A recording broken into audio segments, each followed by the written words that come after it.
As we begin this quiet nighttime lecture, let us take a slow breath together, allowing the body to settle into stillness.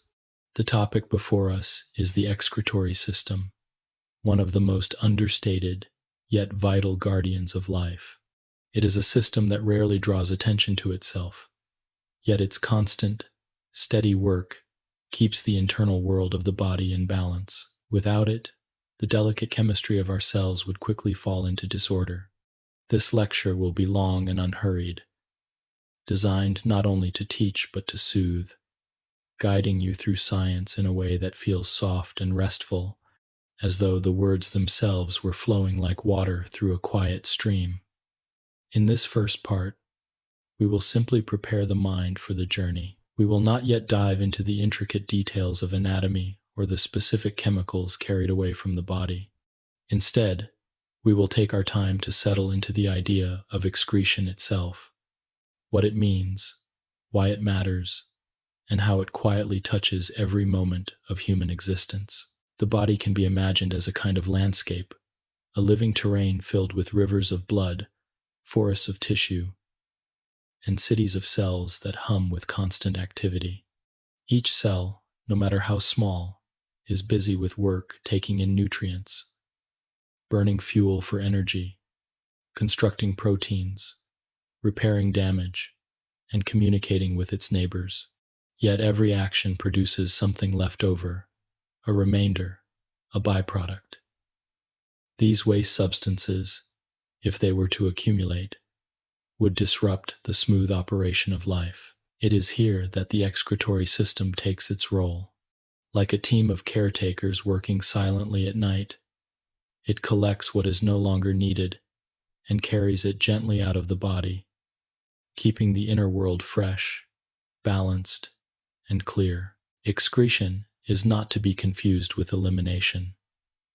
The two words are sometimes used interchangeably in casual speech, but they are not the same. Elimination refers to the removal of undigested material from the digestive tract, the parts of food that the body cannot absorb. Excretion, in contrast, refers to the removal of waste produced by the body's own metabolism. Carbon dioxide from the constant rhythm of cellular respiration, urea formed from the breakdown of proteins, salts in excess, water beyond what the tissues require. These are the quiet products of life's ongoing chemistry. They do not come from outside. They are born inside, created by the ceaseless dance of the cells themselves. It is easy to overlook such processes because they do not announce themselves loudly. Breathing out a gentle stream of carbon dioxide feels effortless. Sweating on a warm evening seems natural. Passing urine is so common that we rarely stop to marvel at how much precision and care went into its creation. Yet each of these acts is part of an exquisite system of regulation. Together they ensure that the blood remains clear of toxins, that salts remain in just the right proportion, and that the subtle electrical charges of the body's ions remain balanced. Without this careful regulation, even small deviations would cause confusion in the nerves, weakness in the muscles, or clouding in the brain. Imagine, for a moment, the constant quiet of this work. In every passing second, your kidneys are filtering the blood, sieving out what must be discarded, while returning to the body what must be kept. In every exhalation, your lungs are releasing carbon dioxide into the air, a steady rhythm of exchange that continues even as you sleep. Your skin, dotted with millions of sweat glands, participates too, gently releasing salts and water, and deep within, the liver acts as a chemical workshop, transforming dangerous substances into forms the kidneys can safely send away. It is a harmony, a choreography, a never-ending circulation of cleansing.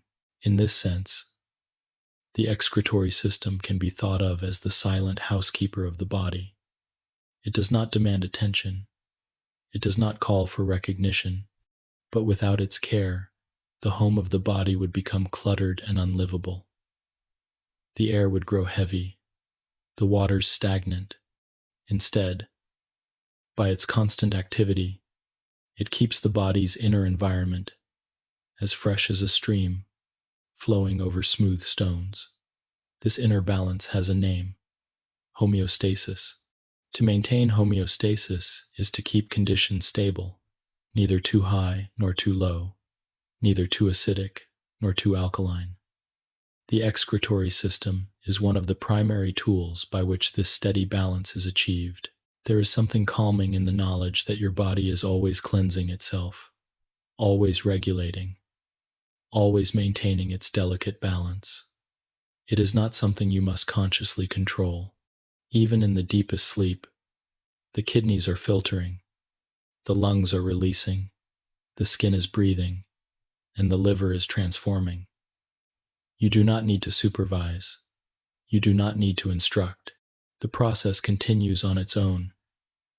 Ancient and wise, refined through millions of years of life's evolution. As we consider the excretory system, let us place it within the larger context of biology. Every living organism must in some way remove waste. A single-celled bacterium must move waste across its tiny membrane. A fish must release ammonia into the water around it. A tree exhales oxygen into the air and releases excess salts through its roots. Life and waste are inseparable. To live is to create byproducts, and to remain alive is to remove them.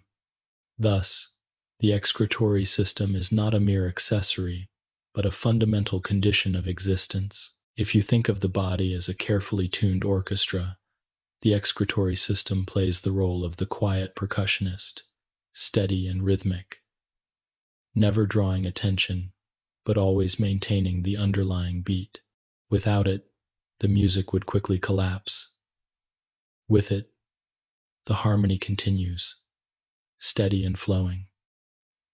Every note of life, from the beating of the heart to the firing of a neuron, depends on the steady rhythm of waste being carried away. This understanding allows us to see the system not as something mundane, but as something profoundly elegant. Even the smallest detail, the filtering of a single drop of blood through the microscopic coils of a nephron, is part of a grand design. Every minute, millions of these tiny units perform their work, filtering, reabsorbing, and balancing. And this continues hour after hour, year after year, until the final moment of life. There is no pause, no break, no holiday from this task. The excretory system is perpetual. In the hours to come, we will explore this system with care, moving from its broader purposes to its smallest details. We will wander through the kidneys, trace the path of urine, breathe with the lungs, and understand how skin and liver join in the task of cleansing. Each organ will have its turn in the spotlight, though softly lit, gently explained, and never rushed. The pace will be unhurried, designed to let the mind both learn and drift, absorbing without strain. For now, in this opening hour, it is enough simply to appreciate the existence of such a system. It is enough to feel gratitude for the quiet work happening within you, even as you lie still and listen. The body is both teacher and caretaker. It knows what to do. The excretory system is its way of preserving the delicate internal environment in which every other process can thrive. As you listen, you may find that your own breathing becomes slower, your muscles looser, your mind calmer, reflecting the steady patience of the system itself. And so we end this first part with a simple awareness. Excretion is life's quiet cleansing, a process as natural as flowing water, as constant as the rhythm of breath. It is the body's way of renewing itself, of protecting its balance, of keeping life possible. In the next part, we will begin to explore the concept more deeply, tracing the specific organs that together weave this silent network of care. Until then, let your body rest in the gentle knowledge that even now, as you lie here listening, the excretory system is at work, guarding your balance and keeping you whole. 2. The concept of excretion. Excretion is one of those words that sounds almost clinical, and because of this, many people rarely pause to consider its beauty or necessity. Yet when thought of carefully, it represents one of the most elegant truths about life, that everything which takes in energy, which breathes and grows, must also release, cleanse, and let go. To excrete is to maintain balance, to ensure that what is no longer useful is carried gently away. It is the body's way of sweeping the floor, tidying the corners, and making room for new life to continue without interruption. If you imagine your body as a house, excretion is the quiet housekeeping that ensures the rooms remain livable and the air remains fresh. Without it, clutter would build up, air would stagnate, and harmony would be lost. The idea of excretion stretches beyond human biology. Every living organism, from the smallest single-celled bacteria to the largest tree, has some means of discarding what it cannot use. A bacterium moves waste across its cell membrane. A fish releases ammonia directly into the water that surrounds it. Plants, too, practice excretion by releasing oxygen as a byproduct of photosynthesis and by shedding excess salts through their roots or leaves. When viewed in this wide context, excretion is not a minor or optional process. It is one of the fundamental signs of life itself. To excrete is to live, and to fail at excretion is to cease living. It is as essential as the intake of nutrients or the drawing in of breath. In humans and other animals, excretion has taken on a refined and specialized form. Because our bodies are complex, composed of trillions of cells, the task of waste removal must be equally sophisticated. Every cell in the body produces waste, from carbon dioxide to ammonia to small fragments of used molecules. The bloodstream collects these substances, and the excretory system, in its many forms, ensures that they do not linger. It is worth remembering that what we call waste is not inherently harmful. When it is produced, it is simply the natural outcome of the body's chemistry. But if left to accumulate, these byproducts become toxic.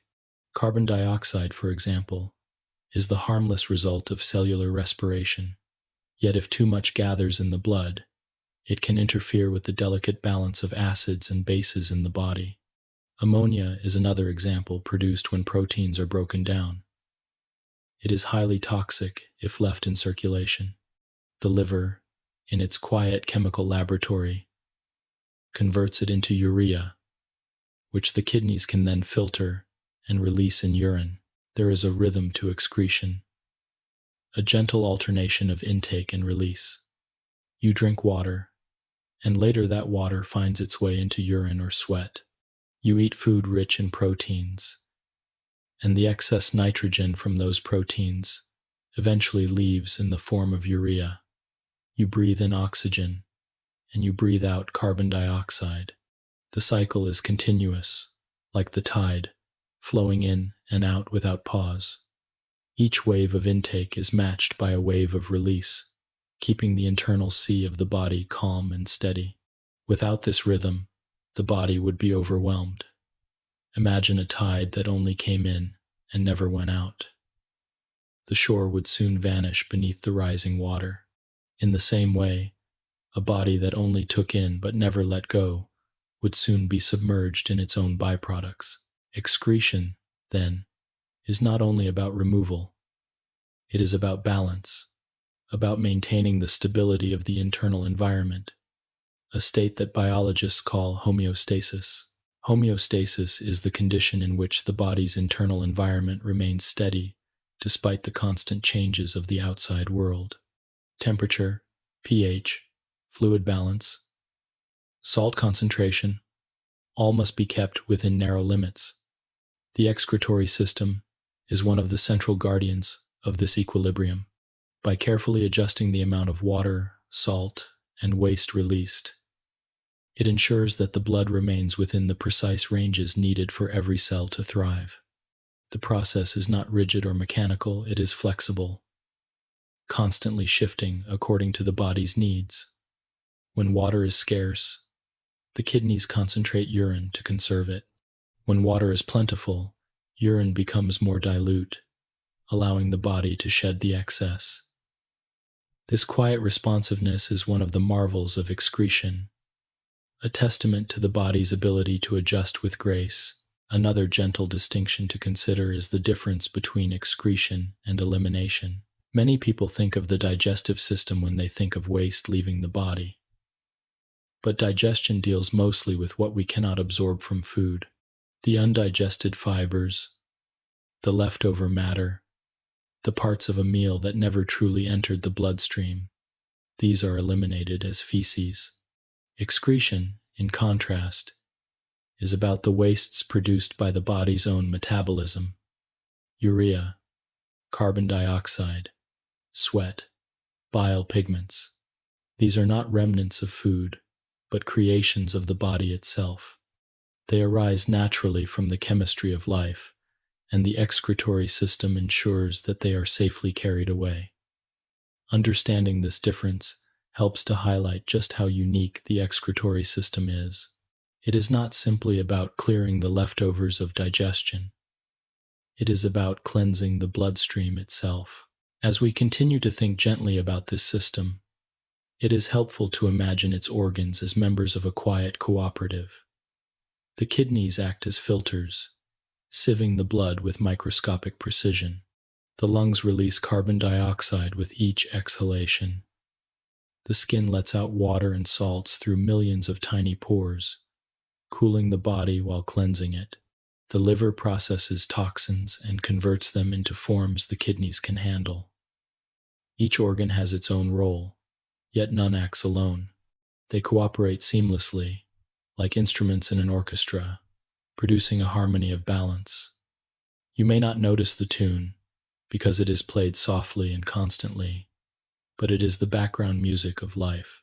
Consider for a moment how much work this system accomplishes every day. The kidneys filter around 50 gallons of blood plasma each day, returning most of it to circulation but extracting just the right amount of waste and water to form 1 to 2 liters of urine. The lungs, with each gentle breath, release carbon dioxide produced by every cell of the body, and they do this 20,000 times a day without pause. The skin, with its countless sweat glands, not only cools the body but also contributes to the excretory process whenever water evaporates from the surface. The liver, quietly tucked under the ribs, detoxifies the blood, modifies hormones, and breaks down drugs and alcohol so that they can be released. Together, these organs are tirelessly at work, maintaining an environment in which life can continue smoothly. There is comfort in recognizing that this process is not one you must control. Excretion is automatic, part of the body's design. You may choose when to drink water or when to breathe deeply, but the actual filtering, balancing, and releasing all happen without conscious effort. Even in the deepest sleep, when your mind drifts far from the body, the excretory system continues its steady rhythm. It is a caretaker that never sleeps, a silent guardian ensuring that balance is preserved. This constancy can be reassuring, like the steady ticking of a clock in a quiet room. You may not always notice it, but its presence provides structure, rhythm, and security. As you lie here listening, you can imagine this system as a flowing river within you. The river gathers the excess, the byproducts, the remains of each cellular process, and carries them gently away. Along the banks, the tissues rest, refreshed by the clean waters that return to them. The river never stops. It does not flood wildly, nor does it run dry. It flows at the pace of life itself, steady and calm. That is the essence of excretion, not drama, not alarm, but the quiet assurance of balance maintained. In the chapters to follow, we will step more closely into each part of this system. We will explore the kidneys and their nephrons, the urinary tract, the role of the lungs, the contributions of the skin, and the remarkable chemical transformations of the liver. But before we turn to those details, it is enough now to rest in the awareness of what excretion means. The gentle letting go, the constant cleansing, the ongoing cycle of balance. It is one of the most humble yet most profound processes of life, and its quiet presence is a reminder that even as you lie here still and calm, the work of renewal never ceases. 3. The organs of the excretory system. When we speak of the excretory system, it is natural to imagine the kidneys first. They are, after all, the most celebrated organs of this system, and rightly so, for they filter the blood with precision and maintain the balance of water and salts. Yet the excretory system is not the work of one organ alone. It is a cooperative effort, a gentle network of organs spread throughout the body, each one taking on a role in the ongoing act of cleansing. Together, they ensure that the inner world of the body remains steady, free of the excess that might otherwise disturb its delicate balance. In this part of our lecture, we will explore the organs of the excretory system, not as isolated pieces, but as a connected community, working silently and constantly for the good of the whole body. The kidneys are the central figures of this system. Shaped like beans and about the size of a fist, they sit deep in the lower back, cushioned by layers of fat and protected by the ribs. Their position is quiet and unassuming, tucked away where most people never notice them, yet their work is ceaseless and vital. Each kidney contains about 1 million tiny filtering units called nephrons. Blood passes through these nephrons, where waste products are removed, and water, salts, and nutrients are adjusted to the precise levels needed. What emerges is urine, a fluid designed to carry away what the body no longer requires. The kidneys are more than simple filters. They are regulators, guardians, and even communicators, releasing hormones that help control blood pressure, red blood cell production, and calcium balance. They are intricate laboratories, and their work is carried out with quiet efficiency. The urinary tract extends from the kidneys and completes the process of transporting urine out of the body. From each kidney, a narrow tube called a ureter carries the urine downward, drop by drop, into the bladder. The ureters are small but strong, equipped with muscular walls that contract rhythmically to guide the fluid along. They never tire, never hesitate, always moving the fluid in one direction. The bladder itself is a remarkable organ, a hollow sac with muscular walls that can stretch to accommodate the urine it stores. It waits patiently, holding what the kidneys deliver, until the moment comes when the body is ready to release. Then, through a final passage called the urethra, the urine exits the body, and the cycle begins again. This path may seem simple, but its design is elegant, ensuring that waste is carried safely from the bloodstream to the outside world. The lungs, though more often associated with breathing, are also vital members of the excretory system.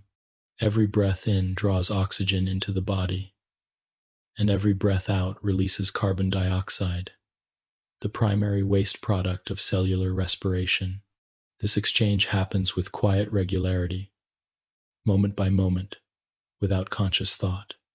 The lungs are vast sponges of air, filled with tiny sacs called alveoli, where gases diffuse between blood and air. The oxygen taken in nourishes every cell, while the carbon dioxide released is a product of the energy-making process within those cells. Without the lungs performing this gentle act of release, carbon dioxide would quickly build up in the blood, lowering its pH and interfering with cellular function. In this way, the lungs are not just organs of breath but also organs of cleansing, carrying away waste as surely as the kidneys do. The skin, too, is a quiet participant in excretion. Spread across the entire surface of the body, It is the largest organ of all, and within it lie millions of sweat glands. These glands open through tiny pores, releasing sweat onto the surface of the skin. Sweat is composed mostly of water, but it also contains salts and small amounts of waste products, such as urea. While the primary role of sweat is to cool the body through evaporation, it also serves as a form of excretion, a way of ridding the body of excess substances.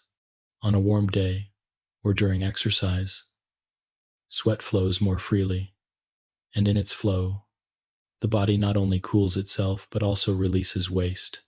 It is a reminder that excretion can be subtle, woven into the processes of daily life in ways we scarcely notice. The liver is a large and complex organ, and though it is not always listed as a primary excretory organ, its role is essential. Nestled beneath the diaphragm on the right side of the abdomen, the liver functions as a chemical workshop. It takes in blood rich with nutrients and waste products from the digestive tract, and it processes this mixture with great care. One of its most important tasks is detoxification. Substances that might be harmful, such as ammonia produced during protein metabolism, are converted into less harmful forms. Ammonia becomes urea, a compound that the kidneys can easily filter out. The liver also breaks down old blood cells, producing bile pigments that give urine and feces their characteristic colors. It processes drugs, alcohol, and toxins, rendering them less harmful and preparing them for excretion. In this sense, the liver is a silent partner to the kidneys, transforming what might be dangerous into forms that can be safely carried away. When considered together, these organs form a circle of care. The kidneys filter the blood, the urinary tract carries urine away, the lungs release carbon dioxide, the skin allows salts and water to leave. None of these organs works alone. If one is under strain, the others often adjust, taking on more of the load.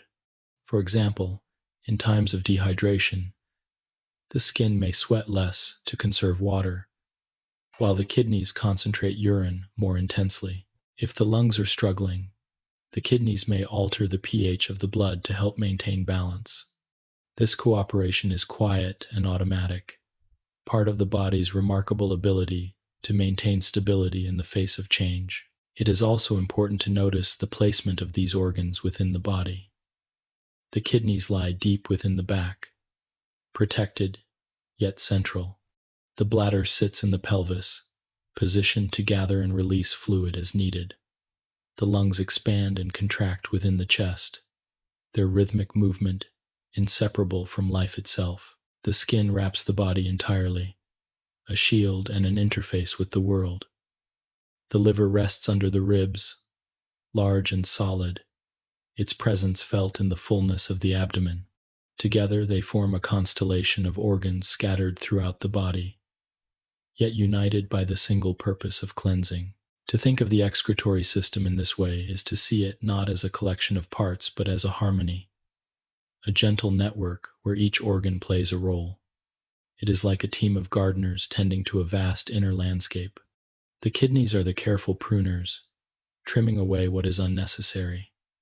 The lungs are the breeze, carrying away what is spent. The skin is the surface soil, releasing excess water under the warmth of the sun. The liver is the compost heap, transforming what could be dangerous into harmless matter. Together, they keep the garden of the body thriving, balanced, and renewed. As you rest and reflect on these organs, it may bring a sense of calm to realize how tirelessly they work, without pause, without complaint. You need not remind them, you need not oversee them. Their rhythm is steady, their work unending. Even as you drift into sleep, they continue, filtering, releasing, balancing. Their presence is constant, their service unwavering. This is the quiet strength of the excretory system, a network of organs, each with its own place, each with its own task, working together in harmony to sustain life. 4. The kidneys in focus. The kidneys are often described as bean-shaped organs, a description that captures their appearance but does little justice to their profound importance. Resting quietly toward the back of the abdomen, one on each side of the spine, they measure only about 12 centimeters in length and weigh less than half a pound each. Despite their modest size, they are among the most vital of all organs, guardians of balance and harmony within the body. They are positioned in such a way that they are sheltered by the rib cage, and each is cushioned by a layer of protective fat, as though nature understood the necessity of safeguarding them from harm. Their work is constant, unbroken, and deeply refined, a rhythm of filtration and regulation that continues through every hour of life. If one were to imagine the kidneys not as organs of flesh but as instruments, they would be like finely tuned filters or sieves, designed to allow only certain substances to pass while retaining what is essential. Every drop of blood in the body eventually passes through them, not once but many times each day.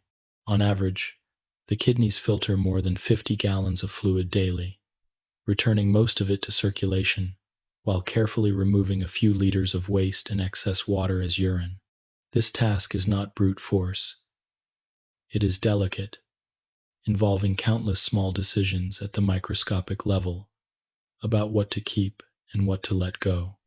The kidneys know to preserve glucose, amino acids, and other nutrients, returning them to the blood, while they gently usher away urea, salts, and other unwanted compounds. In this way, they maintain the body's internal environment with a precision that no machine could equal. The internal structure of the kidney is arranged with remarkable elegance. When sliced open, one sees two main regions: the outer renal cortex and the inner renal medulla. The cortex is lighter in color, a wide band filled with the initial filtering structures, while the medulla is darker, composed of cone-shaped formations called renal pyramids. These pyramids taper inward, directing fluid toward the renal pelvis, a central collecting region that funnels urine into the ureter. The architecture is purposeful, guiding the flow of filtered fluid in a way that maximizes efficiency. It is a design refined over millions of years of evolution, each curve and fold serving a quiet purpose. Within these regions lie the true functional units of the kidney, the nephrons.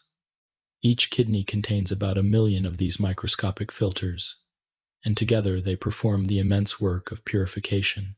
A nephron begins with a small, cup-shaped structure known as Bowman's capsule, which cradles a cluster of tiny blood vessels called the glomerulus.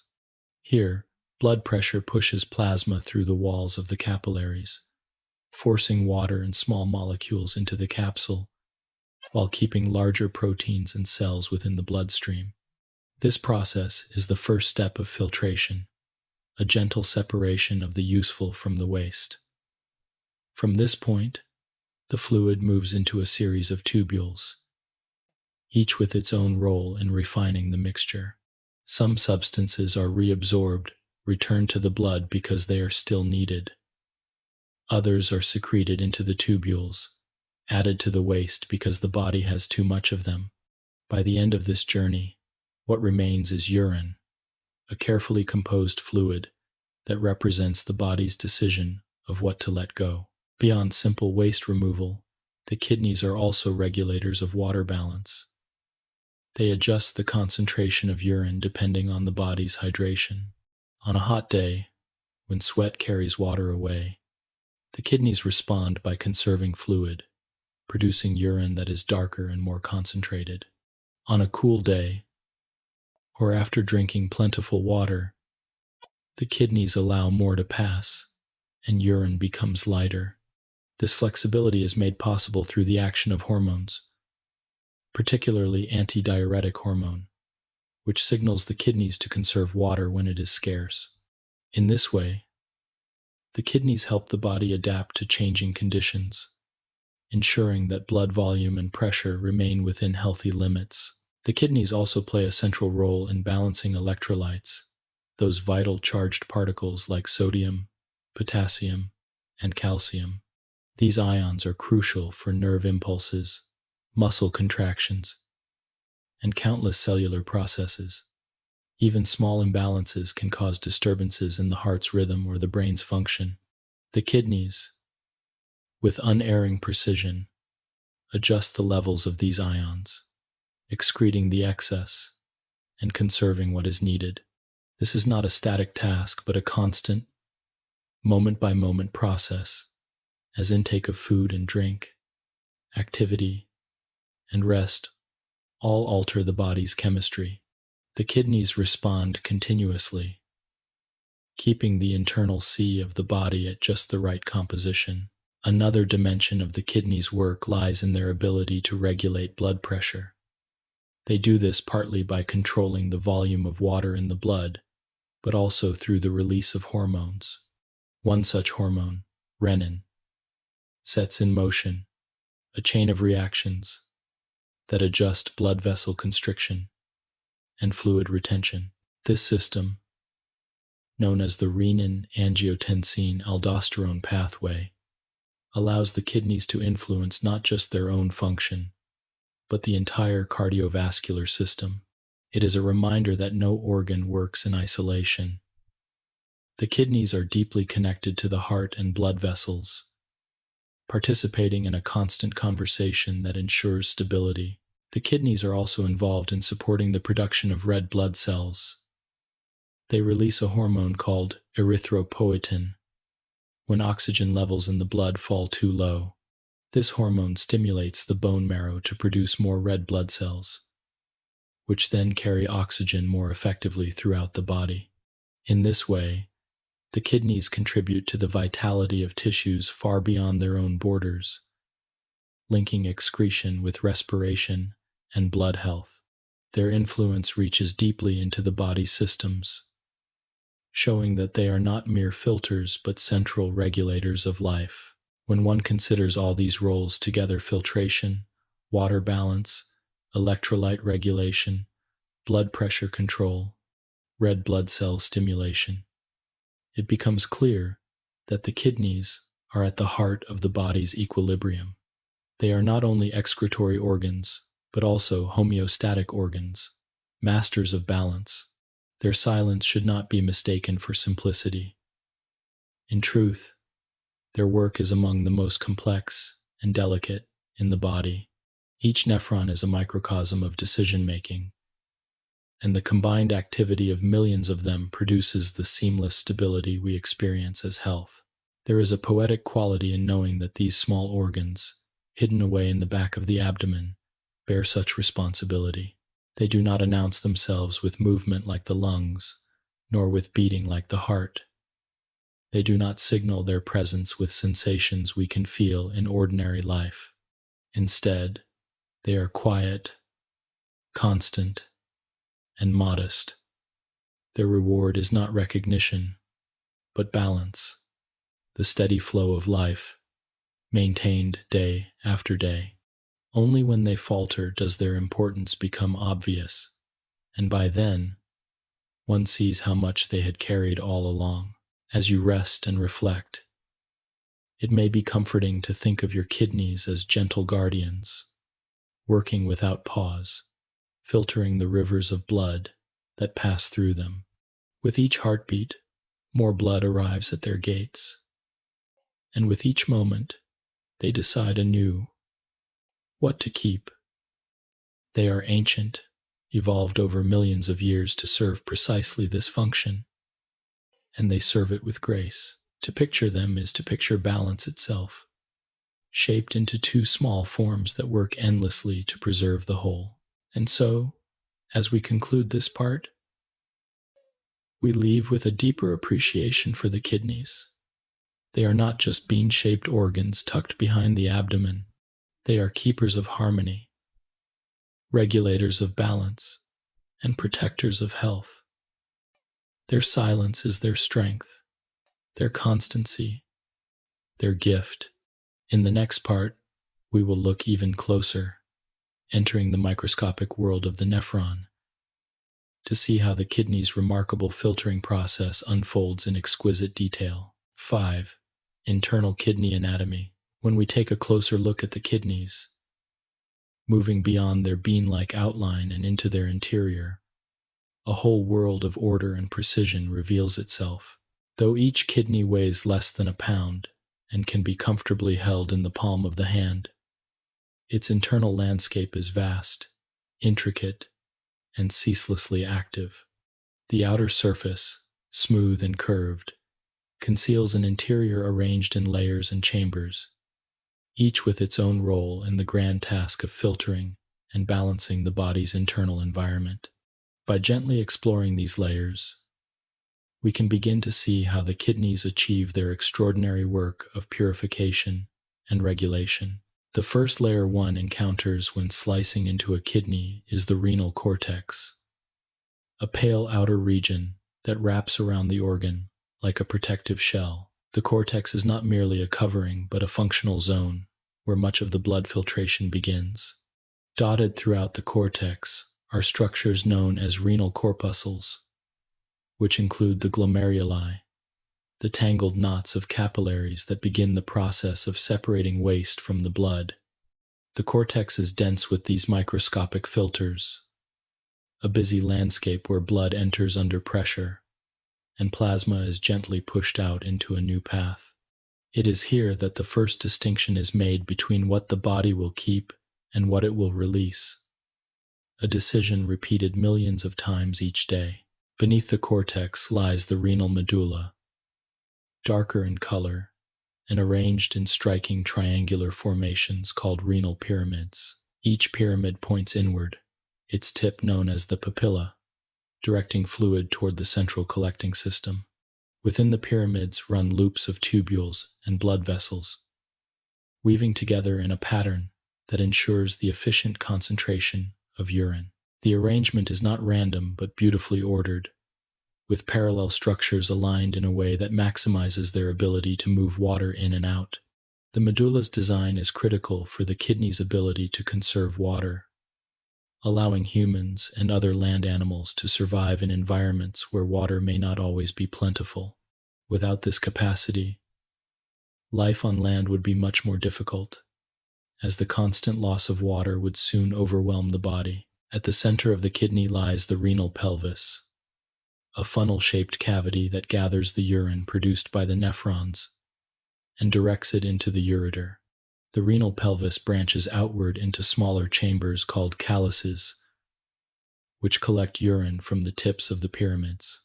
This system of branching and funneling ensures that the fluid produced by countless microscopic units can be gathered smoothly and carried onward. From the renal pelvis, urine flows into the ureter, a narrow tube that conveys it to the bladder. Though the renal pelvis is simply a passageway, its role is essential, for without it the work of the cortex and medulla would never reach its conclusion. Threaded throughout this anatomy is a rich network of blood vessels. The renal artery enters each kidney, branching again and again until it delivers blood to the glomeruli. After filtration, the blood continues into smaller vessels that weave alongside the tubules, allowing for exchange of water and solutes. Finally, the vessels rejoin into the renal vein, which carries the cleansed blood back to the body's circulation. This circulation through the kidney is immense. Though the kidneys make up less than 1% of body weight, they receive about 20% of the heart's output at rest. Such a high flow is necessary to allow continuous monitoring and adjustment of the blood's composition. The kidney is not content with occasional checks. It insists on constant attention, always ready to correct even the smallest imbalance. The microscopic world of the nephron brings this anatomy to life. Each nephron begins in the cortex, with the glomerulus cradled by Bowman's capsule. Here, blood enters under pressure, and water, along with small molecules, is pushed into the capsule, forming a filtrate. This filtrate then passes into the proximal tubule, a winding path where most of the water, salts, and nutrients are reabsorbed back into the blood. What remains travels down into the loop of Henle, which dips into the medulla before rising again. The loop is a masterpiece of biological engineering, creating a gradient of salt concentration in the medulla that allows the kidney to reclaim water when needed. This countercurrent system is one of the kidney's most remarkable features, a quiet innovation that underlies our ability to conserve fluid. From the loop, the filtrate enters the distal tubule, where fine adjustments are made, and then into the collecting duct, which gathers fluid from many nephrons and carries it toward the papilla and into the calyces. Along this path, hormones influence the permeability of the tubules, deciding whether more water should be retained or allowed to leave. This entire journey takes place on a microscopic scale, yet its effects are vast. Each nephron is small enough to be invisible to the naked eye, but the combined activity of 1,000,000 nephrons in each kidney produces the balance that sustains life. They filter, reabsorb, secrete, and concentrate with quiet precision. Their work invisible but essential. Even as you listen now, countless molecules are being shifted, sorted, and carried along these paths, the bloodstream constantly refined as it passes through. The body itself may rest, but the nephrons do not. They are ceaseless caretakers, always awake, always attentive. The organization of the kidney is therefore both structural and functional. The cortex provides space for the initial filtration. The medulla establishes the gradients needed for concentration, and the pelvis gathers the result for delivery. The blood vessels lace through every level, ensuring that exchange is continuous and efficient. It is a system of remarkable harmony, where every part contributes to the whole. The cortex could not function without the medulla, the pelvis could not collect without the pyramids, and the vessels could not cleanse without the nephrons. Each part is interdependent, each part essential. To imagine the kidney in this way is to imagine a cathedral of living tissue, with arches of vessels, chambers of filtration, and passages of flow. It is not random flesh, but architecture with purpose, each curve and corridor aligned to serve the higher goal of balance. And unlike stone cathedrals, the kidney is alive, its structures dynamic, constantly adjusting their permeability, their flow, their reabsorption rates. It is a living cathedral, humming with activity, yet silent to our senses. We do not feel the glomeruli filter. We do not sense the loops of Henle creating gradients, yet their work shapes our very survival. This quiet architecture reminds us of the elegance of biology, where form and function are inseparable. The cortex is suited for filtration, the medulla for concentration, the pelvis for collection, and together they form an organ perfectly adapted to the needs of the body. The kidney is a study in balance, not only in what it does, but in how it is built. Each region complements the others, and together they produce a seamless process.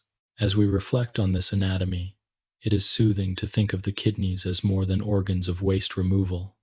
They are curators of balance, shaping the very composition of the blood that flows through every vessel of the body.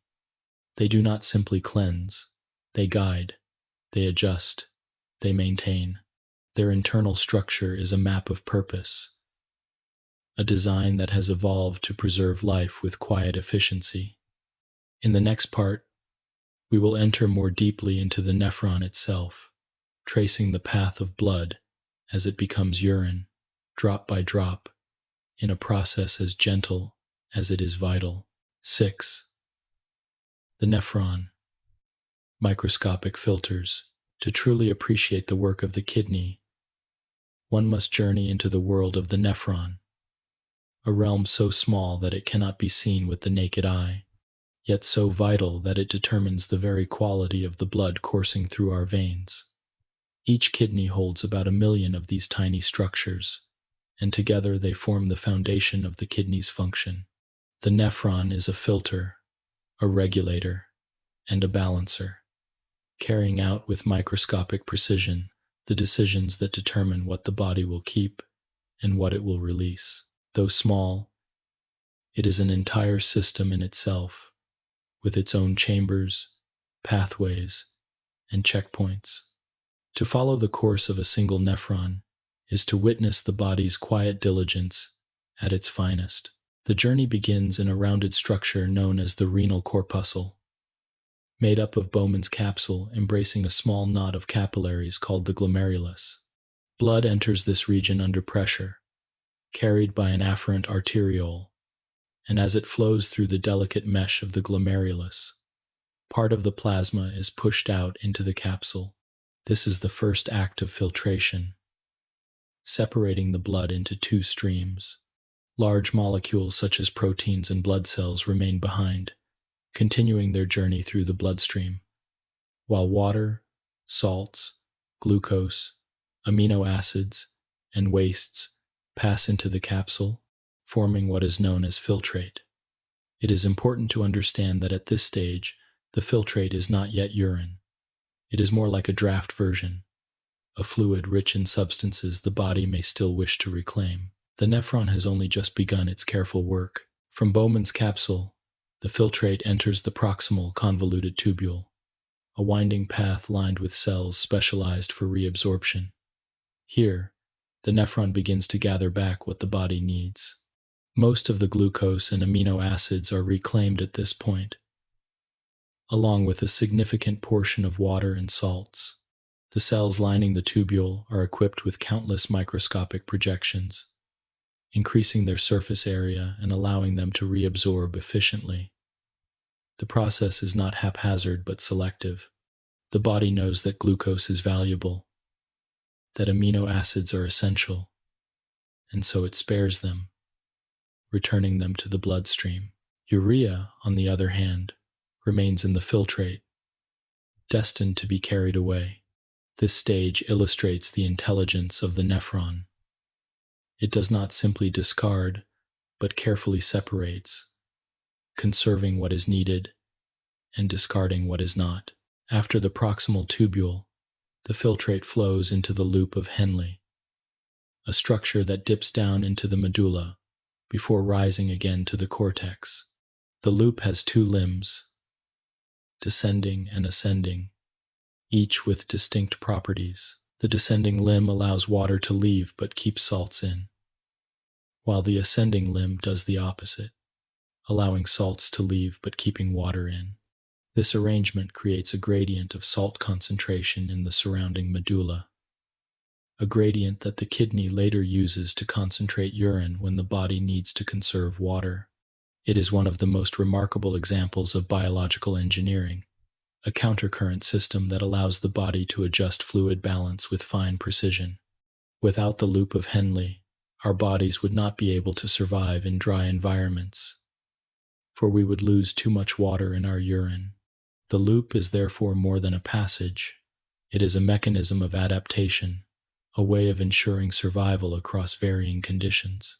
The filtrate, now altered by its passage through the loop, enters the distal, convoluted tubule. Here, further fine-tuning takes place. Certain ions, such as potassium and hydrogen, may be secreted into the tubule if their levels in the blood are too high. Others, such as sodium, may be reabsorbed if needed. Hormones play a significant role at this stage, guiding the tubule's behavior based on the body's current needs. Aldosterone, for example, encourages the reabsorption of sodium and the excretion of potassium, helping to regulate blood pressure and electrolyte balance. The distal tubule is thus a place of adjustment, where the nephron listens to signals from the rest of the body and makes small but important corrections. From the distal tubule, the filtrate flows into the collecting duct, a larger passage that gathers fluid from many nephrons. It is here that the final decision is made about how concentrated the urine will be. If the body needs to conserve water, antidiuretic hormone makes the walls of the collecting duct more permeable, allowing water to leave and return to the bloodstream. If water is abundant, the duct remains less permeable, and the filtrate passes through more diluted. By the time the fluid reaches the end of the collecting duct, it has become urine, the final product of the nephron's filtering, reabsorbing, and balancing work. From here, it will drain into the renal pelvis, then the ureter. The nephron, though small, is therefore a complete processing system, beginning with filtration, continuing with reabsorption and secretion, and ending with excretion. It handles the blood not roughly, but delicately, separating it into streams with care, returning what is precious, and discarding what is not. The balance it achieves is not static but dynamic, changing moment by moment in response to the body's needs. If you are dehydrated, the nephron concentrates urine, sparing water. If you are overhydrated, it allows water to pass, releasing the excess. If you eat a salty meal, the nephron adjusts to excrete the extra sodium. If you exert yourself and build up lactic acid, the nephron helps release hydrogen ions to maintain the blood's pH. In every situation, it adapts, quietly and automatically. To imagine the nephron at work is to imagine a stream flowing through a landscape of gates and checkpoints. At each point, decisions are made. Some molecules are pulled aside and returned to the river of blood, while others are ushered onward toward the path of excretion. The stream is not left to chance, but guided, refined, perfected, until what emerges at the end is not chaos, but order. The nephron is therefore not just a filter, but a decision maker, an arbiter of balance, a microscopic guardian of health. When multiplied by 1,000,000, the activity of the nephrons becomes a symphony of regulation. Each plays its part independently, yet together they form a unified whole. The blood flows in, full of waste and imbalance, and flows out, clean and steady. The urine flows away, carrying with it what is no longer needed. The process is unceasing, silent, and perfect in its constancy. It is happening now, as you breathe quietly and rest, each nephron working without pause, each one contributing to the harmony of the whole. In reflecting on the nephron, one cannot help but feel a sense of awe that such tiny structures, invisible without magnification, can bear such responsibility is a reminder of the beauty of biology. They do not boast of their work, they do not draw attention to themselves, yet their service is indispensable. Without them, the blood would quickly drown in waste, and life could not continue. With them, balance is maintained, and health is sustained. They are the quiet heroes of the excretory system, countless and unseen, yet tireless in their duty. As this part draws to a close, imagine the millions of nephrons within your kidneys, each one a microscopic stream flowing toward balance. Together they form a vast network, a hidden forest of filters and tubes, ceaselessly active, endlessly attentive. They are the foundation of the kidney's work, the reason that the body can maintain its delicate stability. In the next part, we will trace the journey of blood more slowly, following it as it becomes urine, and seeing how the nephron's decisions accumulate into the fluid that is eventually released from the body. 7. Blood to urine pathway. To understand the excretory system in its fullness, it is helpful to slow down and follow the journey of blood as it becomes urine. This pathway, though invisible to our eyes, is a story of transformation, a process by which the body carefully sorts through what it holds within, keeping what is essential and discarding what is no longer needed. It is not a harsh process, but a gentle one, full of balance and refinement. In this story, blood enters the kidney rich, with substances both useful and wasteful, and after traveling through a series of filters, tubes, and channels. It emerges cleansed, while urine flows away carrying the remnants of metabolism. By moving through this pathway step by step, we can appreciate the quiet diligence of the body, its constant attention to detail, and its seamless ability to preserve life. The journey begins as blood enters the kidney through the renal artery, a strong vessel branching directly from the abdominal aorta. This artery brings blood under pressure, delivering it into smaller and smaller vessels until it reaches the tiny afferent arterioles that supply the glomeruli. The glomerulus is a delicate knot of capillaries, so fine that only a microscope can reveal its structure. Here, the first act of filtration takes place. Blood pressure pushes plasma through the thin walls of the capillaries and into Bowman's capsule, leaving behind larger elements like proteins and blood cells. The fluid that passes through is called filtrate, a pale draft of what will eventually become urine. It contains water, salts, glucose, amino acids, and wastes, such as urea. The bloodstream, meanwhile, continues onward, now slightly reduced in volume but still full of nutrients and oxygen. This division is the first step in the transformation, where the nephron begins to make decisions about what will remain in the body and what will be released. From Bowman's capsule, the filtrate enters the proximal convoluted tubule, a winding section designed for reabsorption. Here, much of what was filtered is reclaimed. Nearly all of the glucose and amino acids are drawn back into the blood, along with a large proportion of the water and salts. This is not wasteful duplication, but a careful check, a way of ensuring that nothing valuable is lost. The cells lining the tubule use specialized transport systems to move these substances back into the surrounding capillaries, known as the peritubular capillaries. What remains in the filtrate is more concentrated in waste products, though still far from its final composition. At this stage, the fluid could be compared to a rough draft of urine, still needing revision and refinement before it is complete. The next stage of the journey is through the loop of Henle, a long, hairpin-shaped structure that dips deep into the medulla of the kidney before rising again to the cortex. The loop plays a critical role in concentrating urine and conserving water. In the descending limb, water leaves the filtrate and enters the surrounding tissue, drawn out by the high salt concentration of the medulla. In the ascending limb, the opposite occurs. Salts leave the filtrate, but water does not follow, because this section is impermeable to water. The result is the creation of a gradient of saltiness in the medulla, a background condition that allows the kidney to concentrate urine as needed.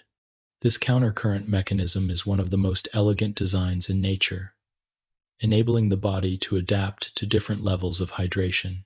Without it, humans would not be able to conserve water effectively, and survival in dry conditions would be far more difficult. Once the filtrate leaves the loop of Henle, it enters the distal convoluted tubule, a region devoted to fine adjustments. Here, ions such as potassium and hydrogen can be secreted into the tubule if their concentrations in the blood are too high.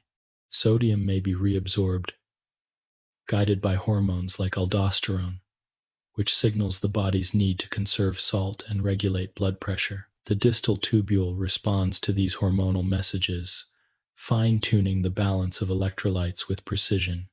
This stage is like the final editing of a draft, where details are corrected and refined before the final version is complete. By the time the filtrate leaves the distal tubule, it is much closer to urine, though still subject to one final stage of adjustment.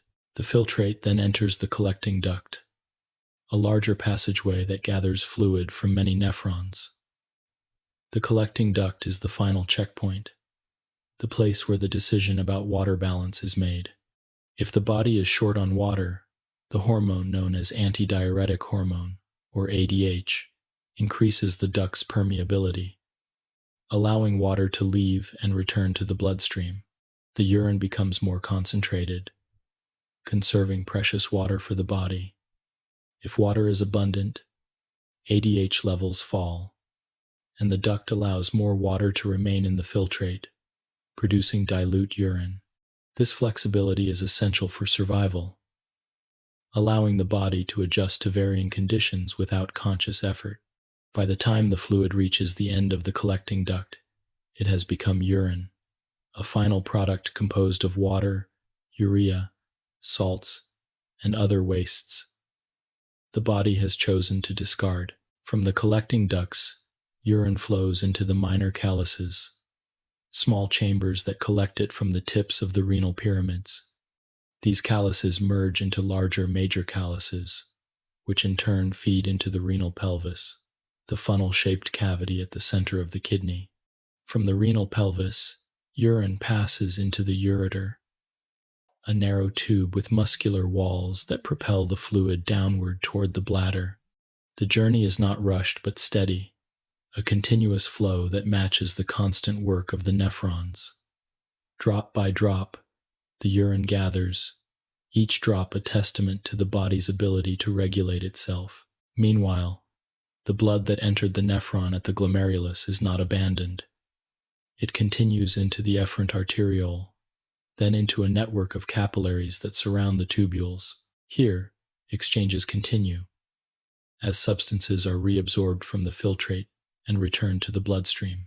By the time this blood leaves the kidney through the renal vein, it is cleansed, free of excess wastes, and balanced in its levels of water and salts.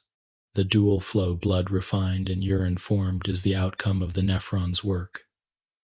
It is a process of separation and balance, carried out not once but millions of times simultaneously. The transformation from blood to urine is therefore not a single act but a sequence of stages, each one refining the fluid further, each one guided by the body's needs. Filtration at the glomerulus, reabsorption in the proximal tubule, concentration in the loop of Henle, fine-tuning in the distal tubule, and final adjustment in the collecting duct all contribute to the finished product. The urine that flows away is not random waste but a carefully composed fluid, representing the choices the body has made to preserve homeostasis. It is the visible sign of countless invisible decisions, the final note of a symphony played by the nephrons. As you reflect on this pathway, you may find comfort in its constancy. Even now, as you lie still, blood is entering your kidneys, filtrate is forming, tubules are reabsorbing and secreting, and urine is flowing drop by drop toward the bladder. The process is unceasing, patient, and precise. You do not need to think about it, and you could not stop it even if you tried. It is built into the fabric of life, a rhythm that continues from the first breath to the last. The body does not hoard, nor does it waste. It balances, always seeking harmony. The journey from blood to urine is one of life's quiet miracles, unfolding continuously within you. 8. Water balance and hormonal control. When we think about the balance of life inside the human body, one of the most delicate and essential tasks is the regulation of water. Water is the medium of life, the solvent in which every chemical reaction within the body takes place. Without it, cells would wither, chemical reactions would stall, and the body's systems would grind to a halt. Yet too much water can be as dangerous as too little, for it can dilute the blood, disrupt the balance of salts, and place stress on the heart and brain. The body must therefore maintain water in a narrow range, neither excessive nor deficient, and it achieves this through the steady work of the kidneys, guided by a quiet orchestra of hormones. This constant balancing act is called osmoregulation, and it is one of the most beautiful examples of how the body maintains homeostasis. The kidneys are the primary organs responsible for water balance. As blood flows through the nephrons, the kidneys determine how much water should be reabsorbed into the bloodstream, and how much should be allowed to pass into urine. This is not a static process, but a dynamic one, responding moment by moment to the body's needs. On a hot day, when sweat flows freely, the kidneys conserve water, producing urine that is dark and concentrated. On a cool day, after drinking abundant water, the kidneys release more, producing urine that is pale and dilute. This flexibility is made possible by the structure of the nephron and, more importantly, by hormonal signals that communicate the body's current state. The most influential of these hormones is antidiuretic hormone, often abbreviated as ADH, produced by the hypothalamus in the brain and released by the pituitary gland. ADH serves as a messenger between the brain and the kidneys. Its name describes its function. It prevents diuresis, which is the excessive loss of water in urine. When the body senses that water levels are low, the hypothalamus signals the pituitary to release ADH into the bloodstream. As this hormone travels to the kidneys, it makes the collecting ducts more permeable to water, allowing more water to be reabsorbed into the blood. The urine that emerges is more concentrated, conserving water for the body. In this way, ADH acts as a quiet guardian, ensuring that precious fluid is not lost when it is most needed. The release of ADH is guided by special sensors in the body known as osmoreceptors, located in the hypothalamus. These receptors are sensitive to the concentration of solutes in the blood. When the blood becomes too concentrated, as happens during dehydration, the osmoreceptors trigger the release of ADH. When the blood becomes too diluted, as after drinking a large volume of water, the release of ADH is suppressed, and the kidneys allow more water to pass into urine. This feedback system is simple yet powerful, ensuring that water levels remain steady. It is a constant conversation between the brain and the kidneys, a dialogue carried out in the language of hormones and permeable membranes. Another hormone with an important role in water and salt balance is aldosterone, produced by the adrenal glands that sit atop the kidneys. Aldosterone primarily influences sodium reabsorption in the distal tubules and collecting ducts. Because water tends to follow sodium, the reabsorption of sodium, under aldosterone's influence, also encourages water retention. Aldosterone is part of a larger system known as the renin-angiotensin-aldosterone system, which is activated when blood pressure falls too low. When this happens, the kidneys release renin, an enzyme that eventually leads to the production of angiotensin II, a molecule that constricts blood vessels and stimulates the release of aldosterone. The result is an increase in blood pressure and the conservation of both sodium and water. This system illustrates how water balance is closely tied to blood pressure, reminding us that no function in the body exists in isolation. A third hormone worth mentioning is atrial natriuretic peptide, or ANP, released by the heart when blood volume is too high. ANP acts as a counterbalance to aldosterone, encouraging the kidneys to excrete more sodium and water, thereby reducing blood volume and pressure. This demonstrates the cooperative nature of the body's systems. The heart, noticing that it is being overfilled, communicates with the kidneys to release some of the excess. In this way, balance is preserved, not by one organ acting alone, but by multiple organs working in concert. The interplay of these hormones, ADH, aldosterone, and ANP, creates a dynamic system of checks and balances. Each hormone responds to specific signals, and together they ensure that water and salt levels remain within healthy limits. Their actions are not abrupt but gradual, adjusting the body's internal environment with gentleness.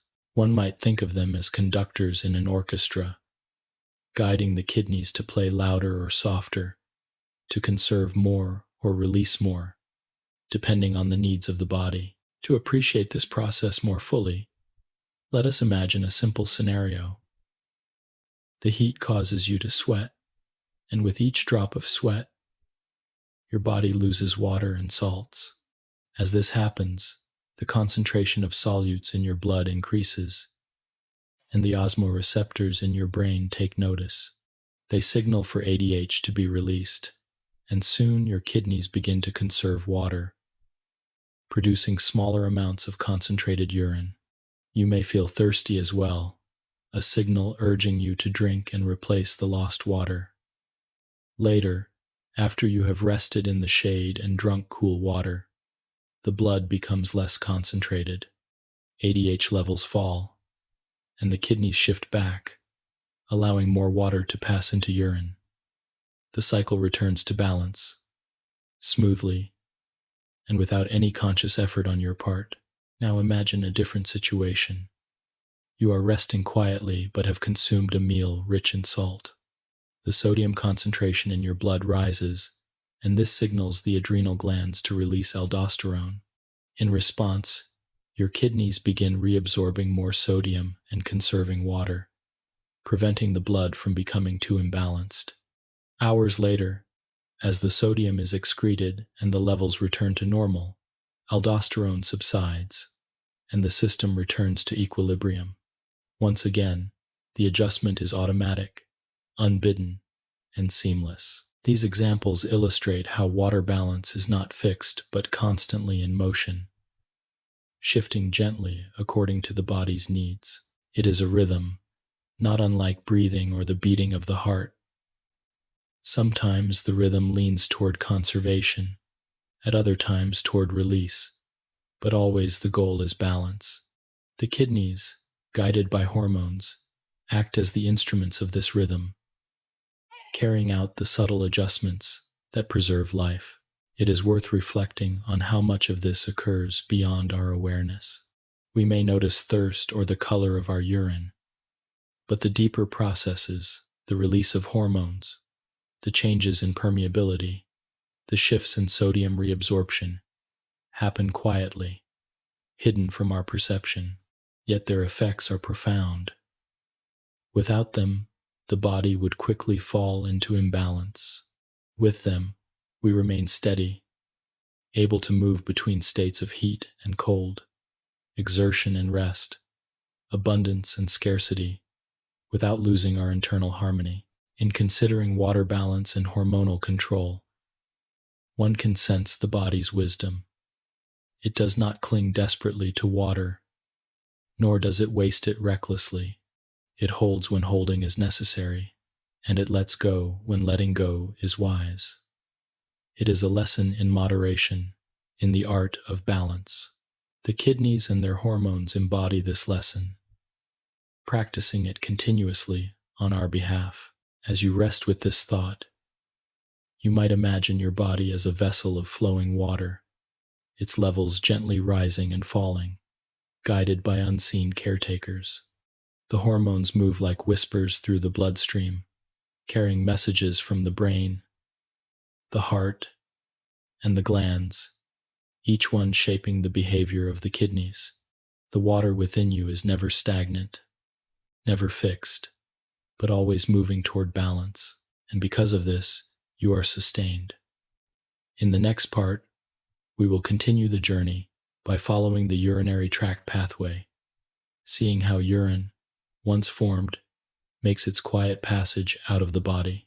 9. The ureters and bladder. Once the kidneys have completed their quiet task of filtering the blood and adjusting its chemistry, the fluid they produce must be carried away. This fluid, now transformed into urine, is no longer part of the bloodstream but is instead set aside for removal. Yet the process is not abrupt. The body does not simply discard urine as soon as it is made. Instead, there is a gentle pathway, a careful and orderly system that guides the urine away from the kidneys, down narrow tubes, into a holding chamber, and finally out of the body at a time that is appropriate.